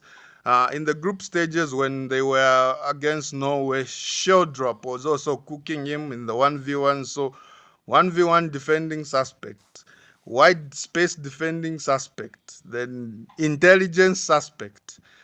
All it brings is that the aerial challenges, and it was one of our major weaknesses last season, the aerial duels. So if he does come in, I think he will help us in that regard. I can't take that away from him. But overall, I think is not going to bring that effect that we want from a defender. Is not going to bring that impact that we need from a defender. You know, we've suffered a lot in the last few seasons because of poor defending. You saw Chalobah come in. It was just a 3-minute cameo last night, and you saw how that joke of a tackle he made on Dembele's goal. I mean, that's what we've come accustomed to in the last few seasons. And when we bring in defenders this summer, you know, fans are going to expect players that are going to make that transformational impact, where it's going to really show that we've addressed this area. It's been a major area of weakness in our squad. And I don't think Lacroix is the kind of defender that's going to give us that. This is a crucial summer for us to address our defensive shortcomings in the last few seasons that have affected our chances of finishing in the Champions League places or even going close to a title challenge. And defense is where the recruitment needs to get it absolutely right. And by targeting Lacroix, I think it's just the sporting directors trying to lean into Premier League experience. It's not really great scouting. They looked at the player really, convinced them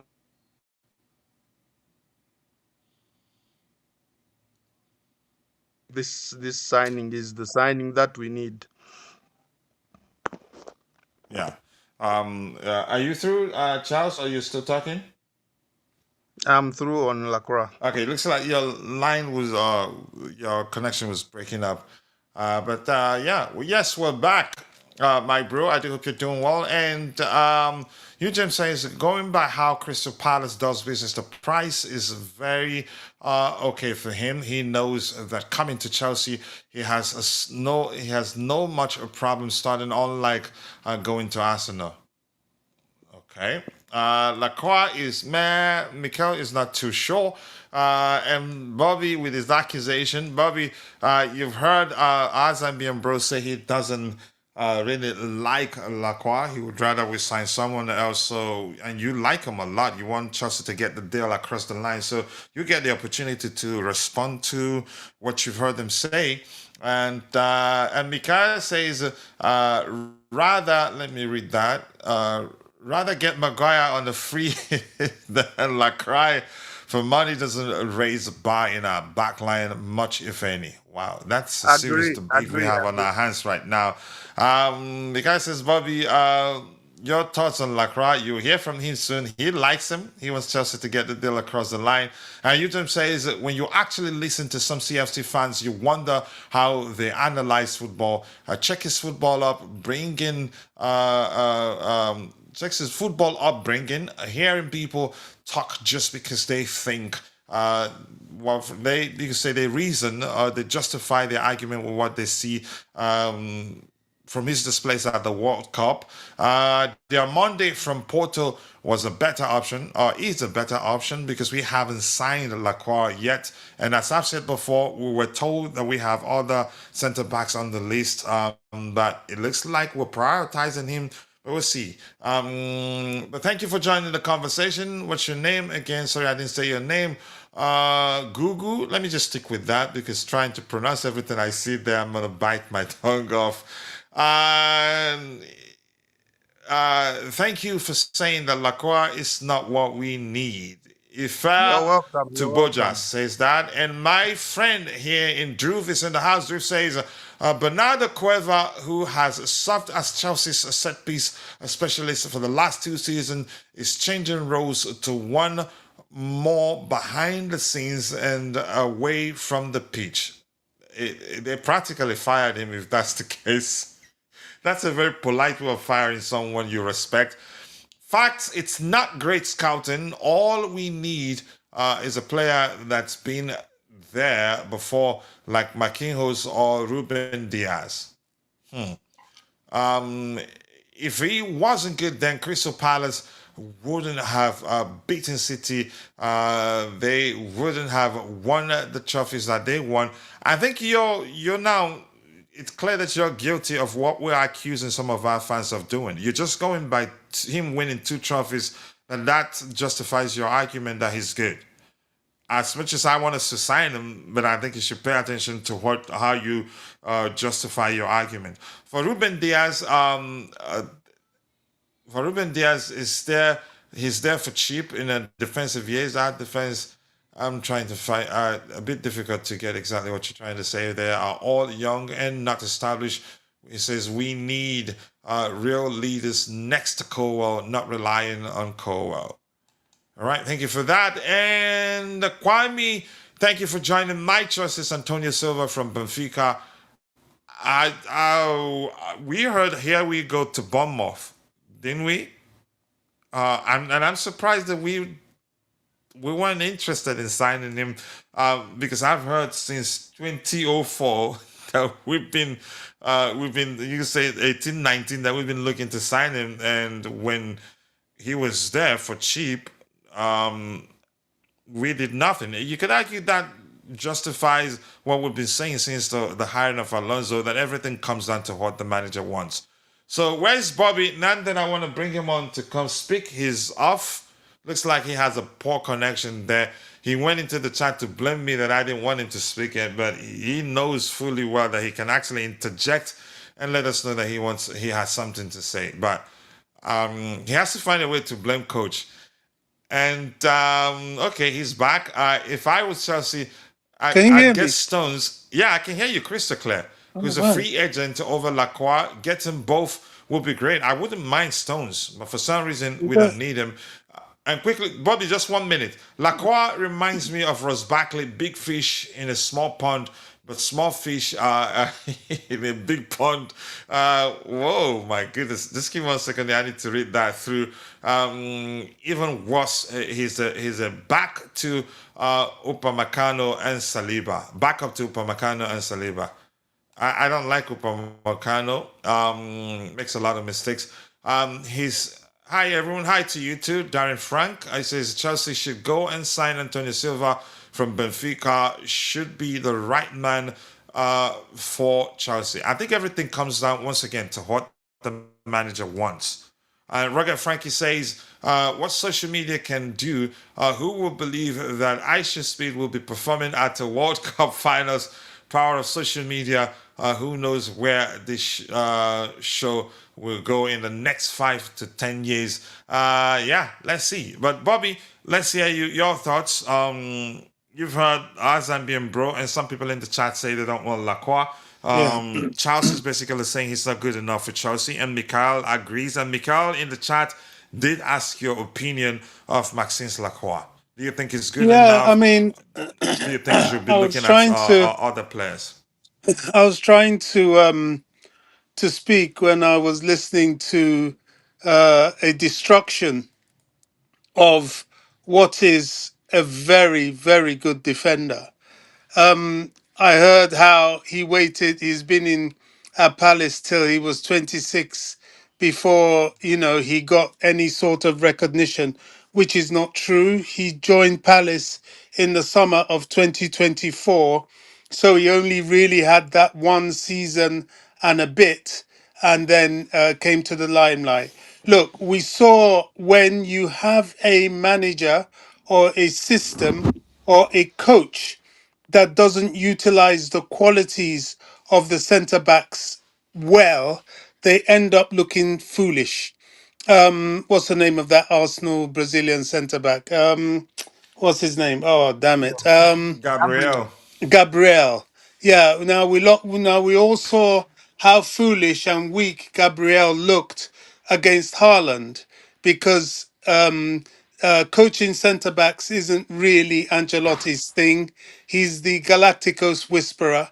And when you expose any centre back, I don't care who you are, they're not going to look the mustard Now, Lacroix is not going to have silky skills. He's not going to be the kind of ball carrying centre back as you will get from, for example, Levi Colwill, or to a certain extent, Josh Achimpong. But what Lacroix will give you is solidity. He is the real rugged centre back that we have lacked. He has height. He does have pace. I don't accept this judgment of him after playing 1.5 games or 1.25 games in the World Cup. He came on as a substitute for the injured Saliba, cold, and in a game that France lost. Then he played in the quarterfinals. I mean, in the third place match in a game that really wasn't taken seriously by France until the second half. The defending was practically non existent. Deschamps wasn't that focused on it. And in the one on one, when he met a fresh, absolutely superbly talented player like Jude Bellingham. It's a lie that Bellingham took him up from the halfway line. There's no centre back that would be up at the halfway line, and it wouldn't have been his job to stop Bellingham from the halfway line. Bellingham came through to the tip of the penalty box, and Lacroix had to retreat into the penalty box where he could not make any silly tackle. Bellingham is an excellent player anyway. He would beat anybody one on one. Upamecano, who was supposed to be his partner as centre back, was nowhere to be seen because in that sort of situation, you double up and you reduce the space for such a dangerous forward to manipulate. Look, I don't blame him for that goal. It could happen to the best of centre backs if left isolated with somebody like Bellingham. We saw what he did against Switzerland. We've seen that player. He's an excellent player. He's an exceptional player. It's like blaming a centre back being stuck one on one with Mbappe or being stuck one on one with Messi or even Ronaldo as slow as he is. It's absolutely unfair. Now, I understand people's caution about a centre back. It is an area that's delicate. It is an area that we have to be very careful. But as far as I'm concerned, if you have a centre back that meets the technical and physical requirements of a centre back, the experience in the Premier League, it is then down to the coach how to use these people effectively. Crystal Palace former manager played systems that brought out the best of Lacroix, and when he had him partnered up with Gui, they were very, very, very solid at the back indeed. So I don't subscribe to this idea that he's not good or whatever. I know the other centre back from Cuomo that everybody's looking at, is it Ramon? But Jacob Ramon. Ramon has never been in the But just Premier quickly, League. even if we sign Lacroix, we can still sign Ramon. Well, yes and no. Remember we have Josh Achimpong to develop. I think um, uh, Xabi Alonso would like to do that, whether to develop him as a centre back or to use him as a backup or sometimes drifting to the right back situation is left to be seen. But Josh is there to be developed and will have some measure of game time. Then there's Levi on the left. So I'm not sure they will get two centre backs. If they get two centre backs, then that means that Tosin has to go, as well as, of course, your Badia Shields and your Desassis of this world. And remember, there's even Fofana. So I'm not sure we have room for two centre backs, to be honest, because Fofana is not going to be easy to shift. And somebody like Lacroix with that physicality and aerial prowess, which is what we have lacked, is probably where we are going to go and stop. Look, I would want to give it a go. I know playing for Crystal Palace is not playing for Chelsea, but this is the Premier League. the Premier League has a certain style. And if you understand the style, you've done, I would say, 40% of the work. The remaining 60% comes from the manager, how the manager utilizes these guys. And unfortunately for Chelsea, we had a lot of instability in that area. We had Rosinia, who goodness knows what he was doing with the defenders, just confusing them. We had what's his name? The guy that left us. Too Maresca. rare. Maresca, who Okay. eventually, who knows, he was in between almost sabotaging us, sort of lost interest. So the defense wasn't really that well supported. We had Colwell out practically the whole season. So it wasn't a stable area. I'm just hoping that Alonso is going to bring stability. Defenders need to play together. They need to harmonize. They need to have a system and an understanding.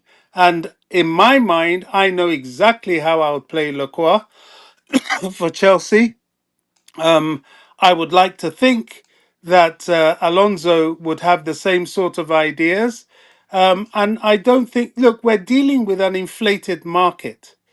There is no player worth your while that's not going to cost you a lot of money. In the English Premier League, we've seen it with the likes of. It all started with the likes of this guy that City bought. Oh, gosh, I'm getting old, man. Oh, my mind. Anderson. Anderson, Elliot Anderson. Now with Morgan Rogers. Prices are going to be high. The Premier League, for Premier League players, is known for high prices. They don't let you get away with it, especially amongst themselves. And look at the players that Real Madrid are going to have to buy. They try to look at players that are going to run down their contract, but if they want to come anywhere near Olise, that's going to be at least 150 in excess million. So these things aren't cheap. Football, to become successful, is expensive business. So people saying, oh, 55 million or is it 50 million for Lacroix? Yes, it's a lot of money. Is he worth that? No. But is that the market rate? I'm afraid it is. Is it worth it to get us where we want to go if it can be utilized correctly? I would say it is. It's really that's that simple. By the way, speaking of Olise, I watched somebody on X which I found very, very interesting, and he actually exposed a lot of flaws in his game in terms of finishing. The guy can't finish for Toffee. That's why he couldn't get a goal in the World Cup. So sometimes you got to be careful what you look for, what you wish for. I've told people about Mike Mignon. He's not all that. Never has been. I personally think Robert Sanchez is better than him, as long as you don't tell Robert Sanchez to play out from the back. So football's a delicate business. If you manage your team well and organize them well, they can rip up trees. But if you come and you don't know what you're doing, you bring instability and you change managers left, right, and center, then you're not gonna get the best out of your team, especially your defenders. Yeah, thank you so much, Bobby. I'm gonna give those in the chat the microphone, then I'll come back to the panel. Hear Dante's opinion. Jay, he's had the opportunity to talk about Lacroix, but Dante has two things now to work with, or two opposing opinions to work with. Let's hear what he has to say. And here we have FRFA1 says, if I was at Chelsea, I'd get Stones. I think I've addressed that one too, but thank you for that comment. Lacroix reminds me of Rose Barkley. I've addressed that one too. Why am I going back to all these comments? Hi everyone, Chelsea should go and sign Antonio Silva. I've addressed that one too. Did I scroll up? I think I did. Where did I stop? Where did I stop? Where did I stop? I think here. Or social media, that one too. I cannot wait for these owners to leave. We won the UEFA Champions League when the players were old and we had balance of old and young. I'm just gonna leave this with you. You're gonna have to wait for a while, but keep waiting. You have every right to wait. Hopefully, you still be very young and be able to experience this and understand that they're leaving. But yeah, Share Wendy says, I just love how you guys run our show. Thank you so much for saying that. I appreciate you. You're the queen of the house, one of the queens we have, not just you. But you prefer following the show on X. We sincerely thank you for that. All your support. Hato is better than Lacroix. Okay, why are you comparing both? Lacroix is an upgrade on all RCBs. But first of all, big up to my bro, my spiritual advisor in the beautiful game. Always nice to see you. You being all nice. I hope you don't say anything. You haven't set the trap for me. But he says Lacroix is an upgrade on all RCBs, and hopefully his performance last night brings the price down a little bit. I'd hope so. Big up to you, to Heston. If it makes you happy, even if you think we can do better than Lacroix, one thing is certain. I think we can all agree he's better than most of the CBs we have at the club currently. It's really that simple. But I think he's good enough. I think he'll bring good balance. He's not the All best of them. ball playing centre back, but he brings good balance to our defensive line. Just like we had under Thomas Tuchel when we had good ball playing centre backs such as Thiago Silva, the Danish Maldini, what's his name again? Andreas Christensen. But Rudiger is different. And Chalobah too, different. Both bring something different whenever they are on the pitch, because they're more of traditional defenders. That is how to analyze football. Speak. He is a destroyer and take no chances to expose his team. Thank you for that. Yeah, that's what we do here. We love it when we have differing opinions. We're not in a parliament where a lot of times you hear yes, I agree, no. I think if we all agree, then something is wrong. Hardly ever. Hardly ever has he ever. I don't think when everybody agrees, I don't hardly ever would you look at the situation and come to the conclusion that everything is fine. It doesn't happen all the time, but you get the gist. Buying Lacroix and Raman could affect our budget and could prevent us from upgrading other areas. I don't think so. Who knew we could afford? We'll be able to afford Morgan Rogers. Everything comes down to you can say outgoings. That's at least that's my opinion. Chances are we wouldn't even need to move on players to even make those signings, but I think we do. Lacroix EPL experience cannot be ignored. More importantly, he is a tough, rugged, and a domineering figure in defense, and his air duel is 100 is top notch. His reaction under game time pressure is good. He will do well, trust me. We're having a civilized debate here, which is good. And Isaiah Thomas says, Happy Sunday to you too. I'm a Chelsea fan from Nigeria. Thank you for joining. I think I did see somebody here probably mistakenly skipped their comment. A brother, what's his name? I scrolled past quite a lot there. Kunle Kuku, I think. Is it Kunle? But apologies, I can't find the message again. Before I go to Dante, Charles, you wanted to say something before I go to Dante? Yeah, I saw that comment that said he's an upgrade on all our CBs, and I don't agree. I don't think I he's wouldn't say better than all, but most. I'd say most, really. most. Yeah. Okay. Dante, let's hear you. You have two opposing opinions to work with, but let's hear you. Yeah, look, I agree with Bobby. This in the World Cup, the games he played, they didn't really have too much meaning. Yes, the other one did when he came on injured, of course, and I think he had a very good game. But this last game, it was First of all, those defenders don't play together at all. It was a different team basically.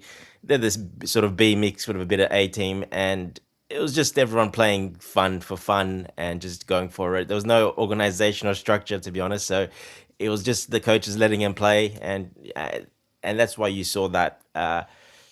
You know, Another thing Bobby said that's really good. System is very important for Lacroix. He plays in a three at the back system. That's how he grew up. That's where he played his best football at Crystal Palace. Three at the back. Him being the CCB, the central defender, right in the middle. Which for Alonso, that guy needs to be pretty much what Lacroix is. Fearless, a bit more. Not really that he doesn't need to be that good on the ball because the other two besides him are really good on the ball. He's there to organize a little bit more and he's there to break things up, win everything in the air, challenge, go hard. That's why he rates Terry as much. He's tried to work on his game like Terry to be fearless. He puts his head anywhere. He jumps in front of the ball. He plays with a bit of energy and passion, and he's very hardworking. So that's why Alonso wants him. He had that type of guy at Leverkusen with Jonathan Tah in the center of that three-man defense as well. So Something you said that's important for people to note: yep. Alonso wants him because I'm I'm definitely sure if he very doesn't certain, want yes. him, I don't think we'd be pushing Does to he sign want him. him, coach? Sorry? Who? Does he want him? Yeah. Yes, of course. Look, I don't work for the club, but he's the manager, and I don't think we've had this conversation before. I don't see a world where he doesn't want a player, and I get it. This is just metaphorical, of course. And then we go ahead and sign the check for that player. It's really for the Um, first team to be more specific. I thought For the he young said it in the players, we interview. sign We young take talents. We sign yeah, for the up and coming talents. We sign for the academy now that he doesn't have to consent to those signings. But correct. go Yeah. ahead, Dante. You were saying He said in something. the interview clearly, we're working as one. We make the decisions together, and we're looking at players together. So, yes, he would have to say yes to the player 100%. And like I was explaining, that's his type of CCB that he likes. He likes that guy, like he had Jonathan Tah at Leverkusen. So, uh, yes, you won't see what you saw against Bellingham because if you look at the other defenders on that day, they didn't even chase back. They didn't even care. In a three at the back Bellingham and system, Saka. okay, I can pick in any game a defender, an attacker beating a defender. It happens every single game.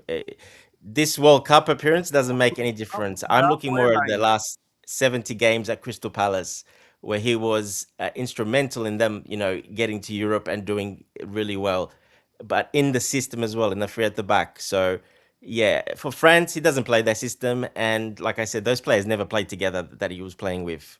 It's like, putting them together because he's not in the first team.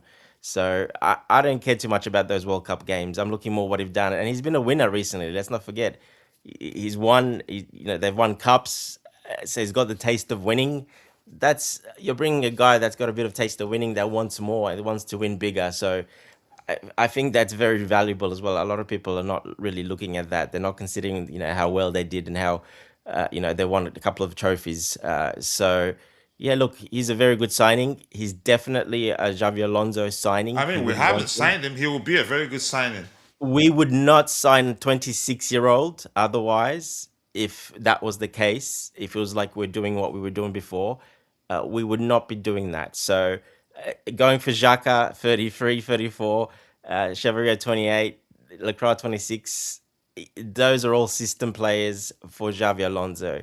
He probably was given a couple of names because people put all different names in there. Oh, why don't you go get him? Go him. It's not that simple. Those players need to be available. The club needs to sell them, and that player wants to come to Chelsea. There's so many variables. It's not that easy, like pressing a button on FIFA and let's just do the transfer. So look, they would have identified him. Xavi Alonso gave the okay because, like I said, it's his type of defender in that CCB position. He likes that type of guy that is fearless and that works really hard. Yeah, yeah. So Dante, sorry to interrupt you. I yeah, like go the way ahead. you've put it. I like the way you've put it, where you say they would have identified him and Alonso gave the okay. So I actually agree Together, with you together, because Charles.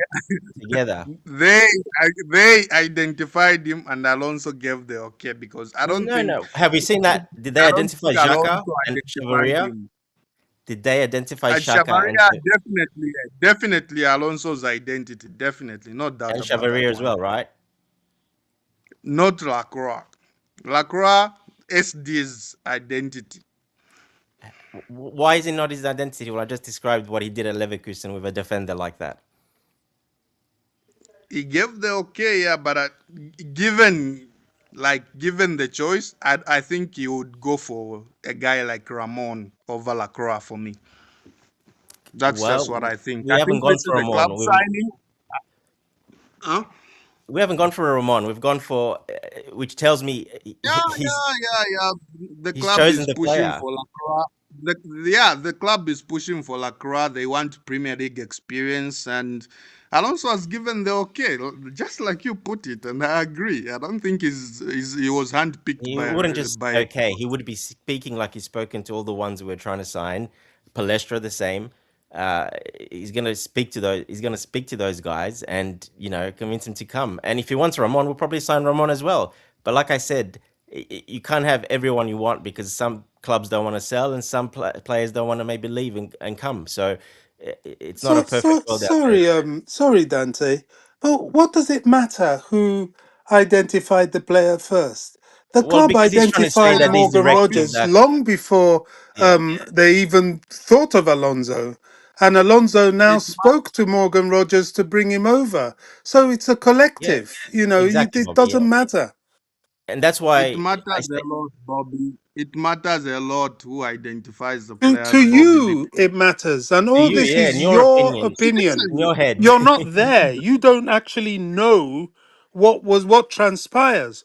All you will know is whether we get the player or not. So whether you want to believe that Alonso has nothing to do with it, or whether you want to believe it's this Clear Lake or Blueco dominion over Alonso or whatever, it's irrelevant. If he comes, he's going to be amongst the tools that Alonso would use, and Alonso would be foolish to call himself a manager and not be involved in any of these things. So I think that's a bit far fetched to try and make an issue of the sporting directors are the people to identify. It doesn't matter.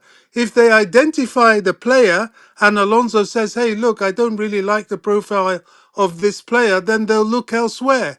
There must have been a concrete agreement, just like with Morgan Rogers. Exactly, Bobby. Do Yeah, you think it's easy for a club to go drop £117 million on a player and the manager has nothing to do with it? They're doing it for the manager, and they identified this player before they even knew about Alonso. So we and if we can't were be linked, making an issue of yeah, this. and Sorry if we to were linked interrupt you. Charles to Lacroix, we would have had links with him before in the past, before Alonso came. So there's a clear pattern there. Xhaka, Chavarria, Lacroix. It's a pretty clear pattern, though, who those players are. Even Palestra as well. We wouldn't have signed a Palestra. We don't need a wing back. We wouldn't go for Chavarria. We don't need a wing back. This is players Xavi Um, Alonso wants. with- Simple as that. It's Dante, it's pretty clear. With Gusto likely to leave, I think we needed a right with Gusto likely to leave and It's James's role nothing to do with not Gusto. known. No, no, no, no. Yeah, Nothing to and do with Gusto. James's role is not clear right now. He could play right center back in a back We three. already He signed. could play We already signed so Palestra. Yeah. yeah, but I do think Palestra was pretty much an Alonso signing. Hmm. I think the club accelerated. They were there, but they accelerated.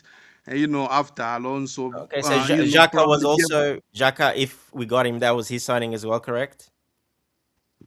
correct. Yeah, Cheveria. I think, sorry to cut in Definitely, again. I, I, I think we have to Chavarria has come to a Alonso. point where we accept. Look, we were all pissed off at the ownership and the sporting directors at the end of last season. That is That's 100% why it true. matters, And Bobby. and Bobby, even that's why it Uh huh. matters. That's why it and matters who even identifies the I players. was backing the protests at the end of the season 100%. But I think we have to be objective. Egbali himself went and pushed the Morgan Rogers deal, and I'm sure he's doing that because he's trying to redeem himself to the club and to the fans. I think we've got my only interest is in Chelsea progressing. I They've don't have always had any ambition, personal, It's the I execution don't. maybe not right, but they've always had ambition. I think they've shown that. I think When I see so. fans So saying they have no ambition. Yeah. The ambition is not in question. I mean, we are spending 117 Okay, million, Charles, but and ambition the is players not I in named, question. would we What's have in signed them question if, is if the talent. Alonso was not here? What's in question is the talent ID, the talent ID of these sporting directors. Yeah, yeah, of And for course. me, that's why it matters that even Alonso identifies some of these players that he would like to sign, and not just okay them, and not just No, okay the no, but sign. that's, I'm telling you the pattern. The four players we've looked at, well, three of them you told me yes. What's different with Lacroix? It was what's difference with Lacroix is that at some point before we seemed to pick Lacroix over Ramon. At some point, it was Lacroix versus Ramon, Lacroix versus Ramon. It was between these two, and the club decided to push for the guy, the more experienced guy, the guy with Premier League experience. So I think that's the club trying to get in more establish more Premier League experience into the team, and Alonso actually giving the okay. So So you think that's the Alonso difference. didn't want or identify Lacroix at all? I don't think he identified him. I think he okayed him. And he'll use him. He'll try to get the best out of him when he's here. But But the other three players, identifying no. him, The other three players, that was him.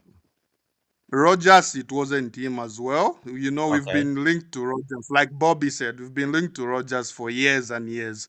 But a guy like Chavarria, a guy like Palestra, I think that was Alonso. Right. Okay. Go on, coach. Oh, you're muted, I think.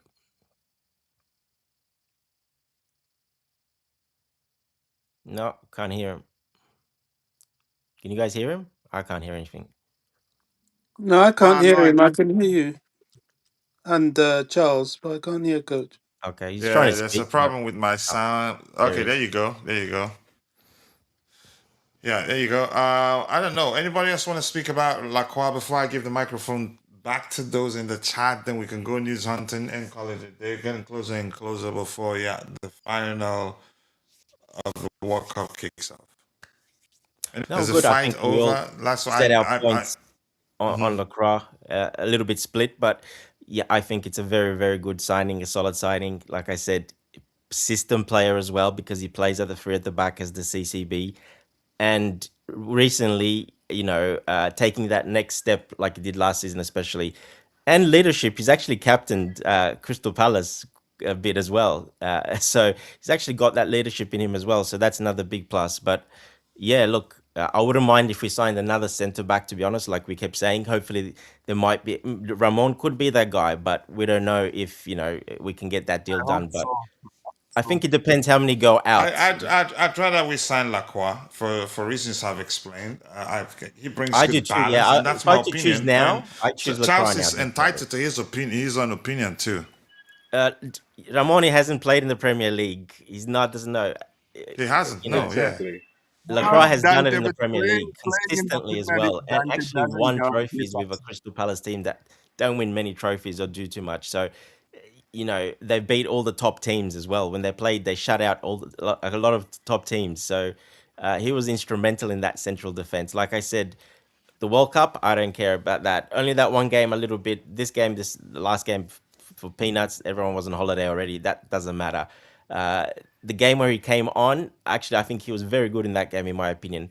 And he actually showed really good ball like passing and distribution. I was actually surprised how good. And he was doing half turns. He was passing with his left, with his right.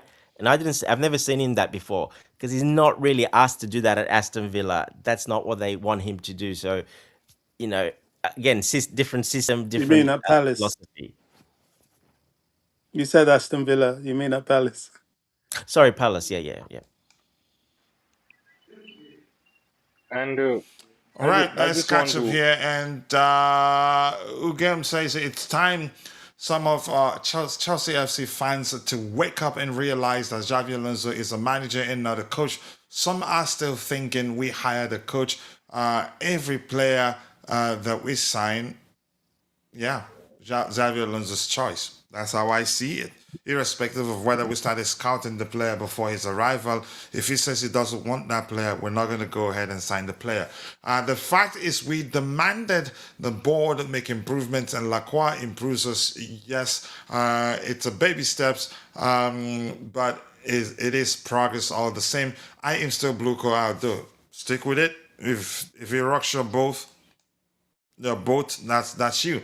Mr. Zambian, according to Ugam, is saying Mr. Zambian is still thinking like someone who doesn't believe in Xavi Alonso.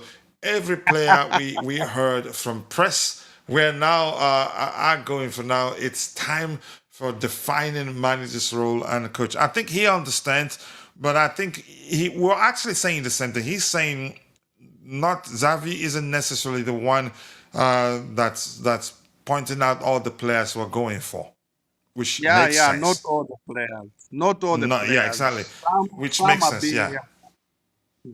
some are we were all, some like Rogers. He was already on our radar before the arrival of Xavi Alonso, but he just looked at him and feels like, you know what, I could do with him. It will work for me. Which Yeah, still yeah, for yeah, me yeah, yeah. means, Yeah, yeah, yeah. yeah, which still for me still says he's in charge.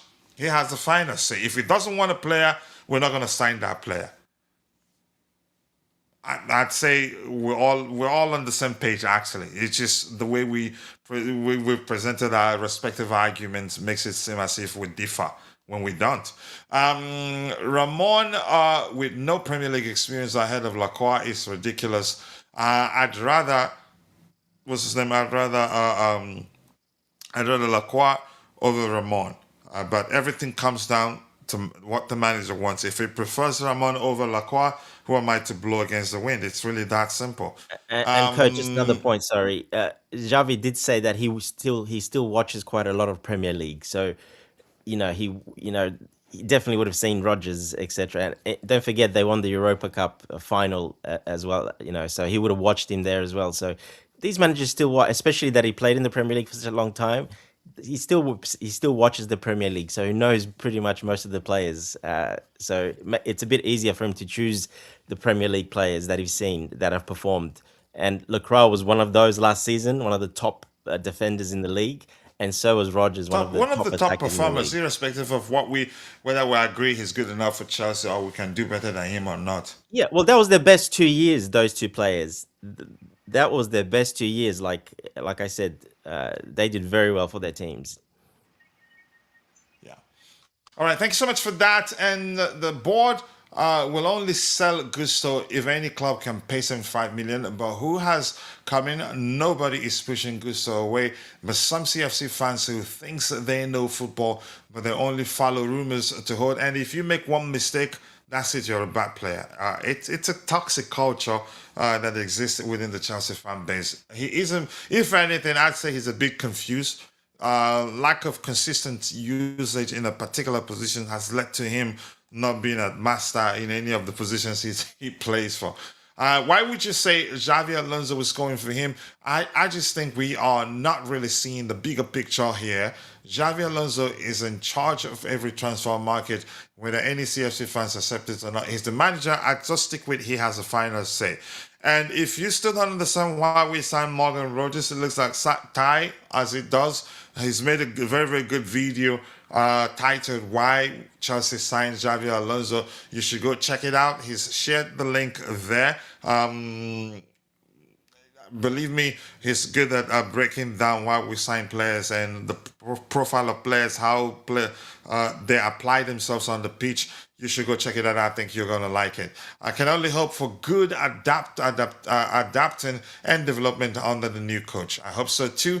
Everyone was going for Hall, even the board, but Xavi Alonso went for Pep, then Hall. We should stop thinking the Aussies are totally in charge. Not under Xavi Alonso, I think. Xavi Alonso is overall for picking who he wants. They can suggest if he doesn't want the player, we're not going to sign that player.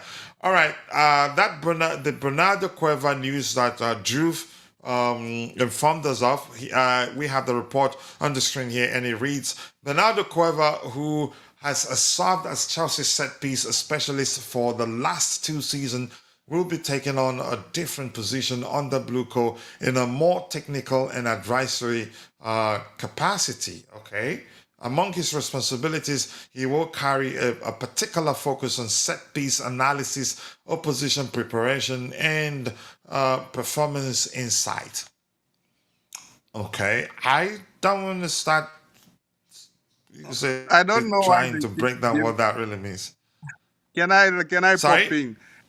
Let me pop Go in. I ahead. don't know why they keep giving this guy set piece responsibilities, even in a different role that they've given him. They are still giving him set piece responsibilities. We've all seen in the last 2 years that he's been here that we've been one of the worst set piece teams in the league. He's failed to do his job. Alonso probably doesn't want him on his team, and the club has just found a way to fit him in elsewhere. He's not good at that set piece thing, and it's been so obvious. So I don't know why they keep giving him these set piece responsibilities that he's clearly failed at. I actually don't think that they are giving him uh, any responsibility. I think it's more of the case that coach mentioned that it's a polite way of, saying him get out.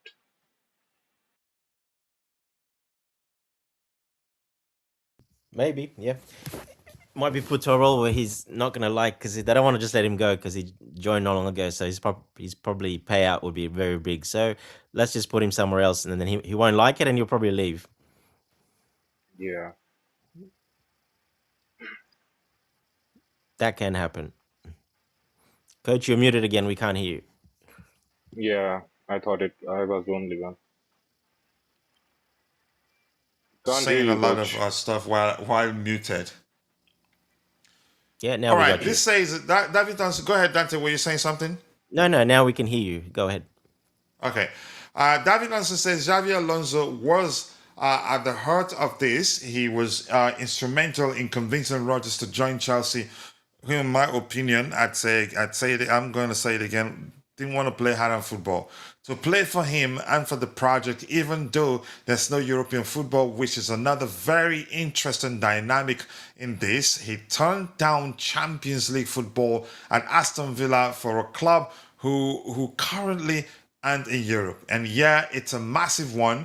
It's not. I am not sure that will be beaten either financially or in terms of the shock value in this window. I think it surprised a lot of people. I didn't expect it. I was going with what I read a week ago or so, 2 weeks ago, that yeah, he doesn't want Chelsea. Then we're practically begging him to come to at least give us his ears or listen to what we have to offer. But yeah, it is what it is. I'm happy. We pulled it off for a multitude of reasons. More importantly, Xavi Alonso, our most important signing this transfer window, if it counts as a signing. Yeah. Did you see David what Olsen on Coach, Chelsea's policy. Yeah, go ahead. did you see what John Obi Mikel said just before? No, what did Not you sure if say? you, I'll read it quickly. He said, he's doing his show and stuff. So Abramovich loved to throw money around, but he'll never waste 117 million on an inconsistent mid player. The market is crazy. It's gone. I look at my club and I can't recognize it again. I don't care. What an idiot! Seriously, this He guy. should It just just do his show. I yeah, don't but think that's He just real. had to. It He looks just had to fabricated. say something. it's coming from that Yeah, Frank it Khalid might be. Yeah, OBE. because He's a a lot of those are flying around, Dante. it's coming from a guy that doesn't put stuff like that out, so that's why I'm reading it. Frank Khalid, he's one of the major Oh contributors at no, no. Chelsea. Khalid carries a lot of horse dung stuff. If you haven't Okay, been no. paying attention, he, He's Yeah, a he this businessman. does. sound He, Yeah, he this does just carries a sound lot like a of. He bit does carry a lot fabricated. of horse dung stuff every now and then. yeah. I wouldn't be surprised Mikel said that though, to be honest, because he's been flip I flopping for think a it's long a time. bit. I don't think it's no. I mean, he can say it. Sounds like you could say that comment, if fabricated, I'd say driven by Drogba's comment a season or two ago when he said, "I don't recognize my club anymore." So that's actually another giveaway that might be actually a horse dung. Yeah, It's a maybe. possibility. Hopefully not. Remember, what's his name? Jurgen Klopp has to come out and say what people saying he said about Thomas Tuchel's England against Argentina, all lies, that he didn't say anything. Yeah, even John Terry, he had to Yeah, come out even twice. John Terry. Yeah, so it's happening now, and there are a lot of, I wouldn't say, yeah, you could call that mock accounts. Like there's CFC pies. There's also CFC plays. Oh no, this is not a mock account. This one, it's his No, account. I know. Frank Khalid isn't a mock account. He has millions of followers, Yeah, doesn't he? yeah, he does. Yeah. Exactly. I know him, but he does carry a lot of horse dung. There was a time he was circulating a picture saying N'Golo Kante just got married one in his village in Africa or something to that effect.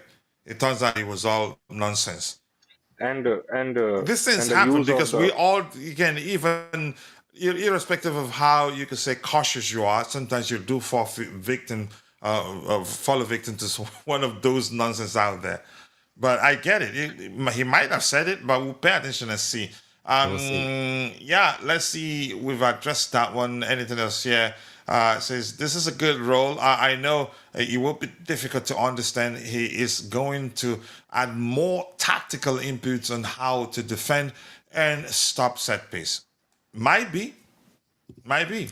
So it sounds legit, given everything we heard there that, yeah, he'd be doing. So David Johnson says on justice policy, whatever you think of their activity and policy in recent years, they've, I think, and okay, in recent years, they have, I think, sold more in the last 4 years than the rest of the so-called big six combined, and they've got more assets. I was just on the phone on the way in here to a contact who was saying to me they've got tons of assets they can still sell in this window and in the windows ahead. So people call it madness. There's clearly some method to that madness, whether you like it or not. see, Yeah, coach. I'm just saying. I just like the direction we've taken right Sustainability. now. Yeah. Yeah, go ahead. Yeah, I sustainability more importantly. Go ahead. Yeah. um, there is no doubt that these people are actually good at selling, and the datas are there, the stats are there. We are actually leading, and I think with quite a big margin among the big six clubs in terms of sales and the profit that is earned. They are actually really good uh, in this particular area. But Yeah, at the same 300 time, I don't million think last that. season. Yeah, but at the same time, my point is, we should not actually enjoy this part or take any pride in it, because personally, I think that is a sign of instability if we are continuously in a process of sales and purchases. That is just a clear message that we are in a process of instability again and again, where we have to make sales on the players that we have brought maybe 1 or 2 seasons back. So I Yeah, but think when if we they're no are good, actually you move them on, and that's basically what it is. Sustainability. You sign more players, but if they're no good, you move them on, and you bring in money, and then you're able to spend again till you hit another player on another player, or another player comes available. So yeah, I get what you're saying, yeah, but it's a way of maintaining business and sustainability, of course. So, especially with the PSI and all those rules that are around, this is a good way of doing it. maybe, If you know what maybe, I mean. maybe a few signings are made with the purpose of, looking in the future, that maybe if they does not work, where there is a possibility that they might not work. For example, Garnacho. I actually believe that even the sporting directors are not that stupid that they cannot see that he is not really going to work, or there is a high possibility that he might not work for Chelsea. So I think in the back of their mind, they also had this thinking that this can be used in the next summer or the next after that as a possible option for sales. So to manage and kind of Yeah, yeah, definitely, yeah. uh, does do the PSR, because we are kind of going to get something similar to what 35 and 40. So definitely not making a loss, and that sale is going to maybe do some work for us in the books. Yeah, it looks good on the books. Yes, it looks very good if you're Yeah. selling players as well. It enables you to spend, more. Like we said, like we sold 300 million last season. That's helped. I think we could probably reach that figure again this season, to be honest. So yeah, look, I don't think it's practically what he's saying there. That yeah, it's very sustainable. They have assets that they can sell, and that's why we've got an extra sort of 10 players, the younger ones. When we buy a lot of the younger ones, if they're no good after a couple of years, well, you bought them 15 million. That you probably can sell them. It goes down, and then you can probably sell them for 15, 20 million, and you're not losing anything, and it looks good on the books. Yeah. All right, thank you so much for that. And Dorgan Frankie says CB's outside EPL is a gamble. Remember, Decisive, Bajashila, Gusto, etc. All in recent past, they have been struggling ever since Lacroix. All the way he has been tested and has been proven he can adapt. And the Bluetooth game says we sold Santos and Cucurella far too cheaply. I mean, that's a sensible argument. Tonelli Anderson went for a huge amount, and we literally gave them away. In Cucurella's case, doesn't have much left in its current contract. Andreas Santos not that much established, and that's just my opinion. Any other thing you guys want us to talk about before we call it a day? No, pretty good. Anything else, guys? That's it. All right, with that, we've come to the natural end of this part of this particular edition of the Blue Morning Show, and thank you to all of you that found the time to be part of the conversation. Thank you to the Bluetooth game. Thank you to Rugged Frankie. Thank you to Ugam. I'm not sure I'm pronouncing your name correctly. Thank you to Ty for joining. Namar Fowale was here. Drew was here. And the Blue to forget my spiritual advisor, I call him. Who else was here? And on the panel with me, we also have Isaiah, Rugged Frankie. I've said hello to you. Kwame, thank you. And on the panel, we have the captain of the community in Constantine Dunte. We have Jay and also our senior panelist and Bobby, our Zambian brother. I appreciate you all. And see you guys next time. If I miss your name, more importantly, if I miss your name, apologies. See you guys next time. God bless us all. Cheers. Cheers, guys. Take care.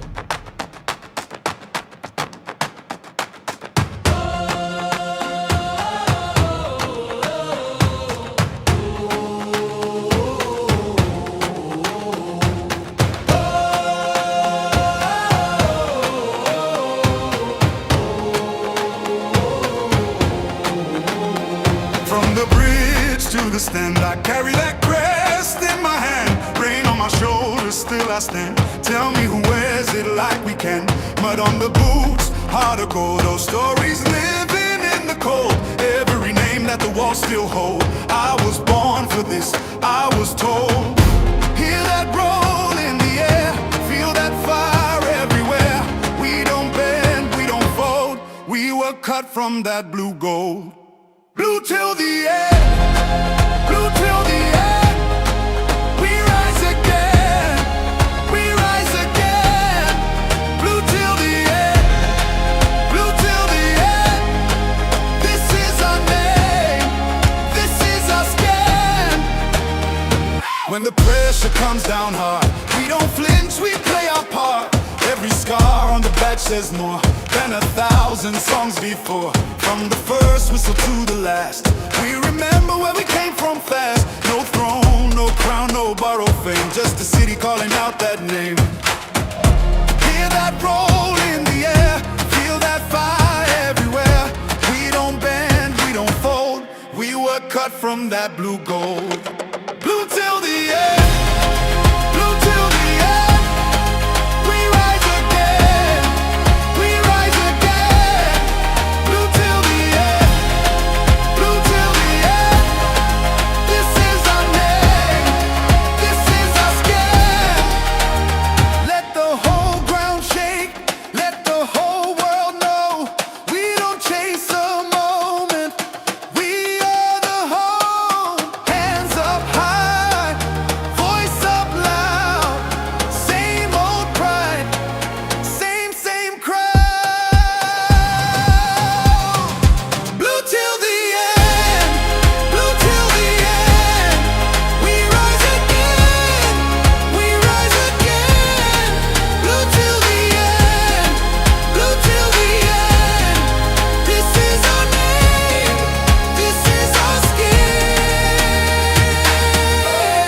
to the stand. I carry that crest in my hand, rain on my shoulders, still I stand. Tell me who wears it like we can. Mud on the boots, heart of gold. Those stories living in the cold. Every name that the walls still hold. I was born for this, I was told. Hear that roll in the air, feel that fire everywhere. We don't bend, we don't fold. We were cut from that blue gold. Blue till the end, blue till the end. We rise again, we rise again. Blue till the end, blue till the end. This is our name, this is our skin. When the pressure comes down hard, we don't flinch, we play our part. Every scar on the badge says more than 1,000 songs before. From the first whistle to the last, we remember where we came from fast. No throne, no crown, no borrowed fame, just a city calling out that name. Hear that roll in the air, feel that fire everywhere.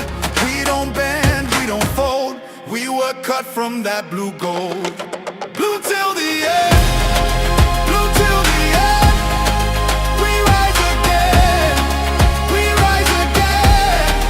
Blue till the end, blue till the end. This is our name, this is our skin. Let the whole ground shake, let the whole world know. We don't chase a moment, we are the home. Hands up high, voice up loud. Same old pride, same crowd. Blue till the end, blue till the end. We rise again, we rise again.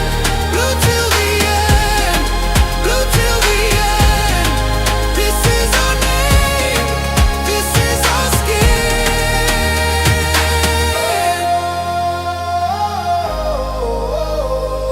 Yeah. Ooh. Blue till the end, blue till the end. Loyalty stays even through the storm.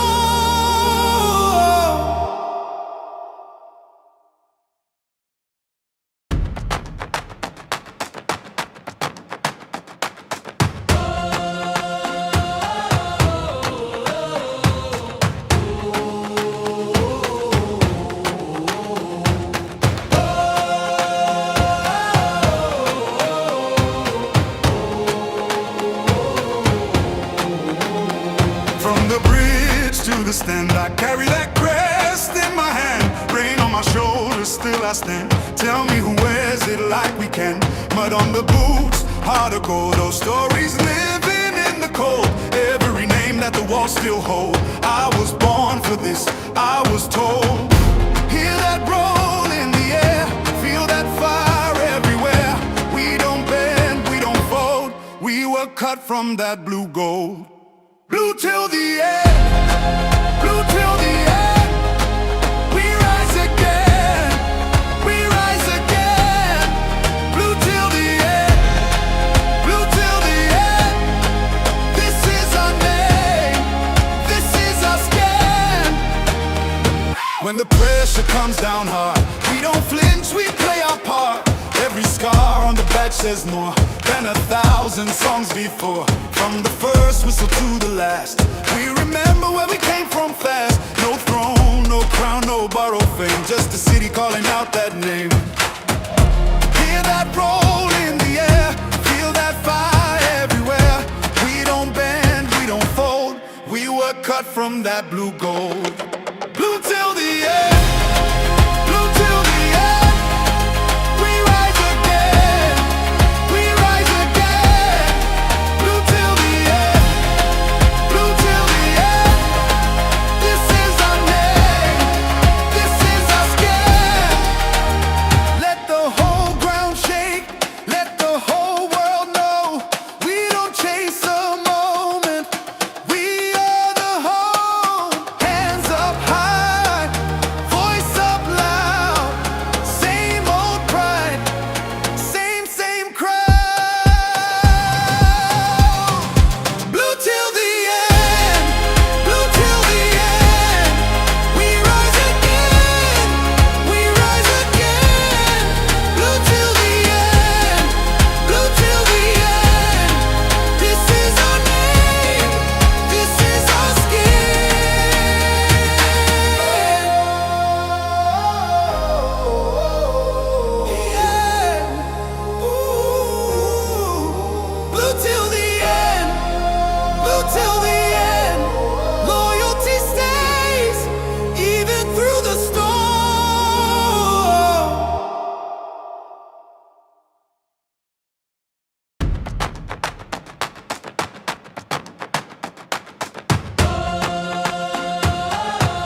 the stand. I carry that crest in my hand, rain on my shoulders, still I stand. Tell me who wears it like we can.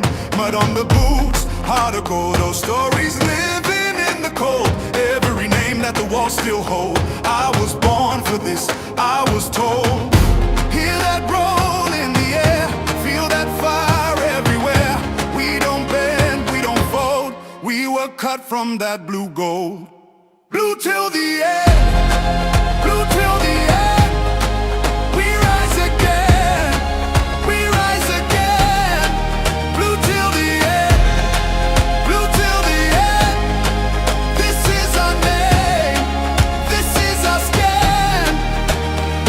When the pressure comes down hard, we don't flinch, we play our part. Every scar on the badge says more than 1,000 songs before. From the first whistle to the last, we remember where we came from fast. No throne, no crown, no borrowed fame, just a city calling out that name. Hear that roll in the air, feel that fire everywhere. We don't bend, we don't fold. We were cut from that blue gold.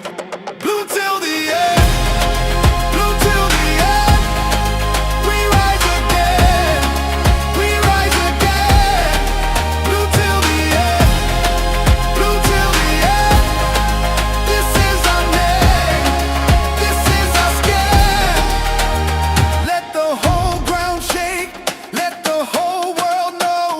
We don't chase a moment, we are the home. Hands up high, voice up loud.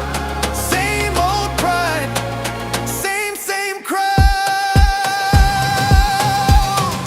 Blue till the end, blue till the end. We rise again, we rise again. Blue till the end, blue till the end. This is our name, this is our skin.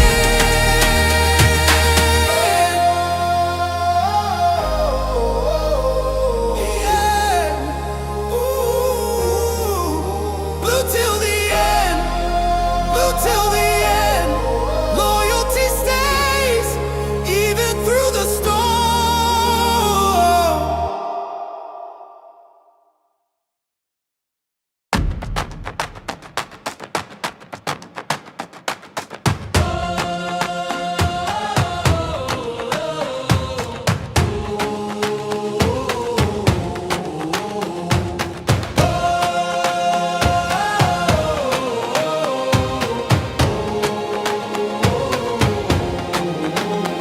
From the bridge to the stand, I carry that crest in my hand. Rain on my shoulders, still I stand. Tell me who wears it like we can.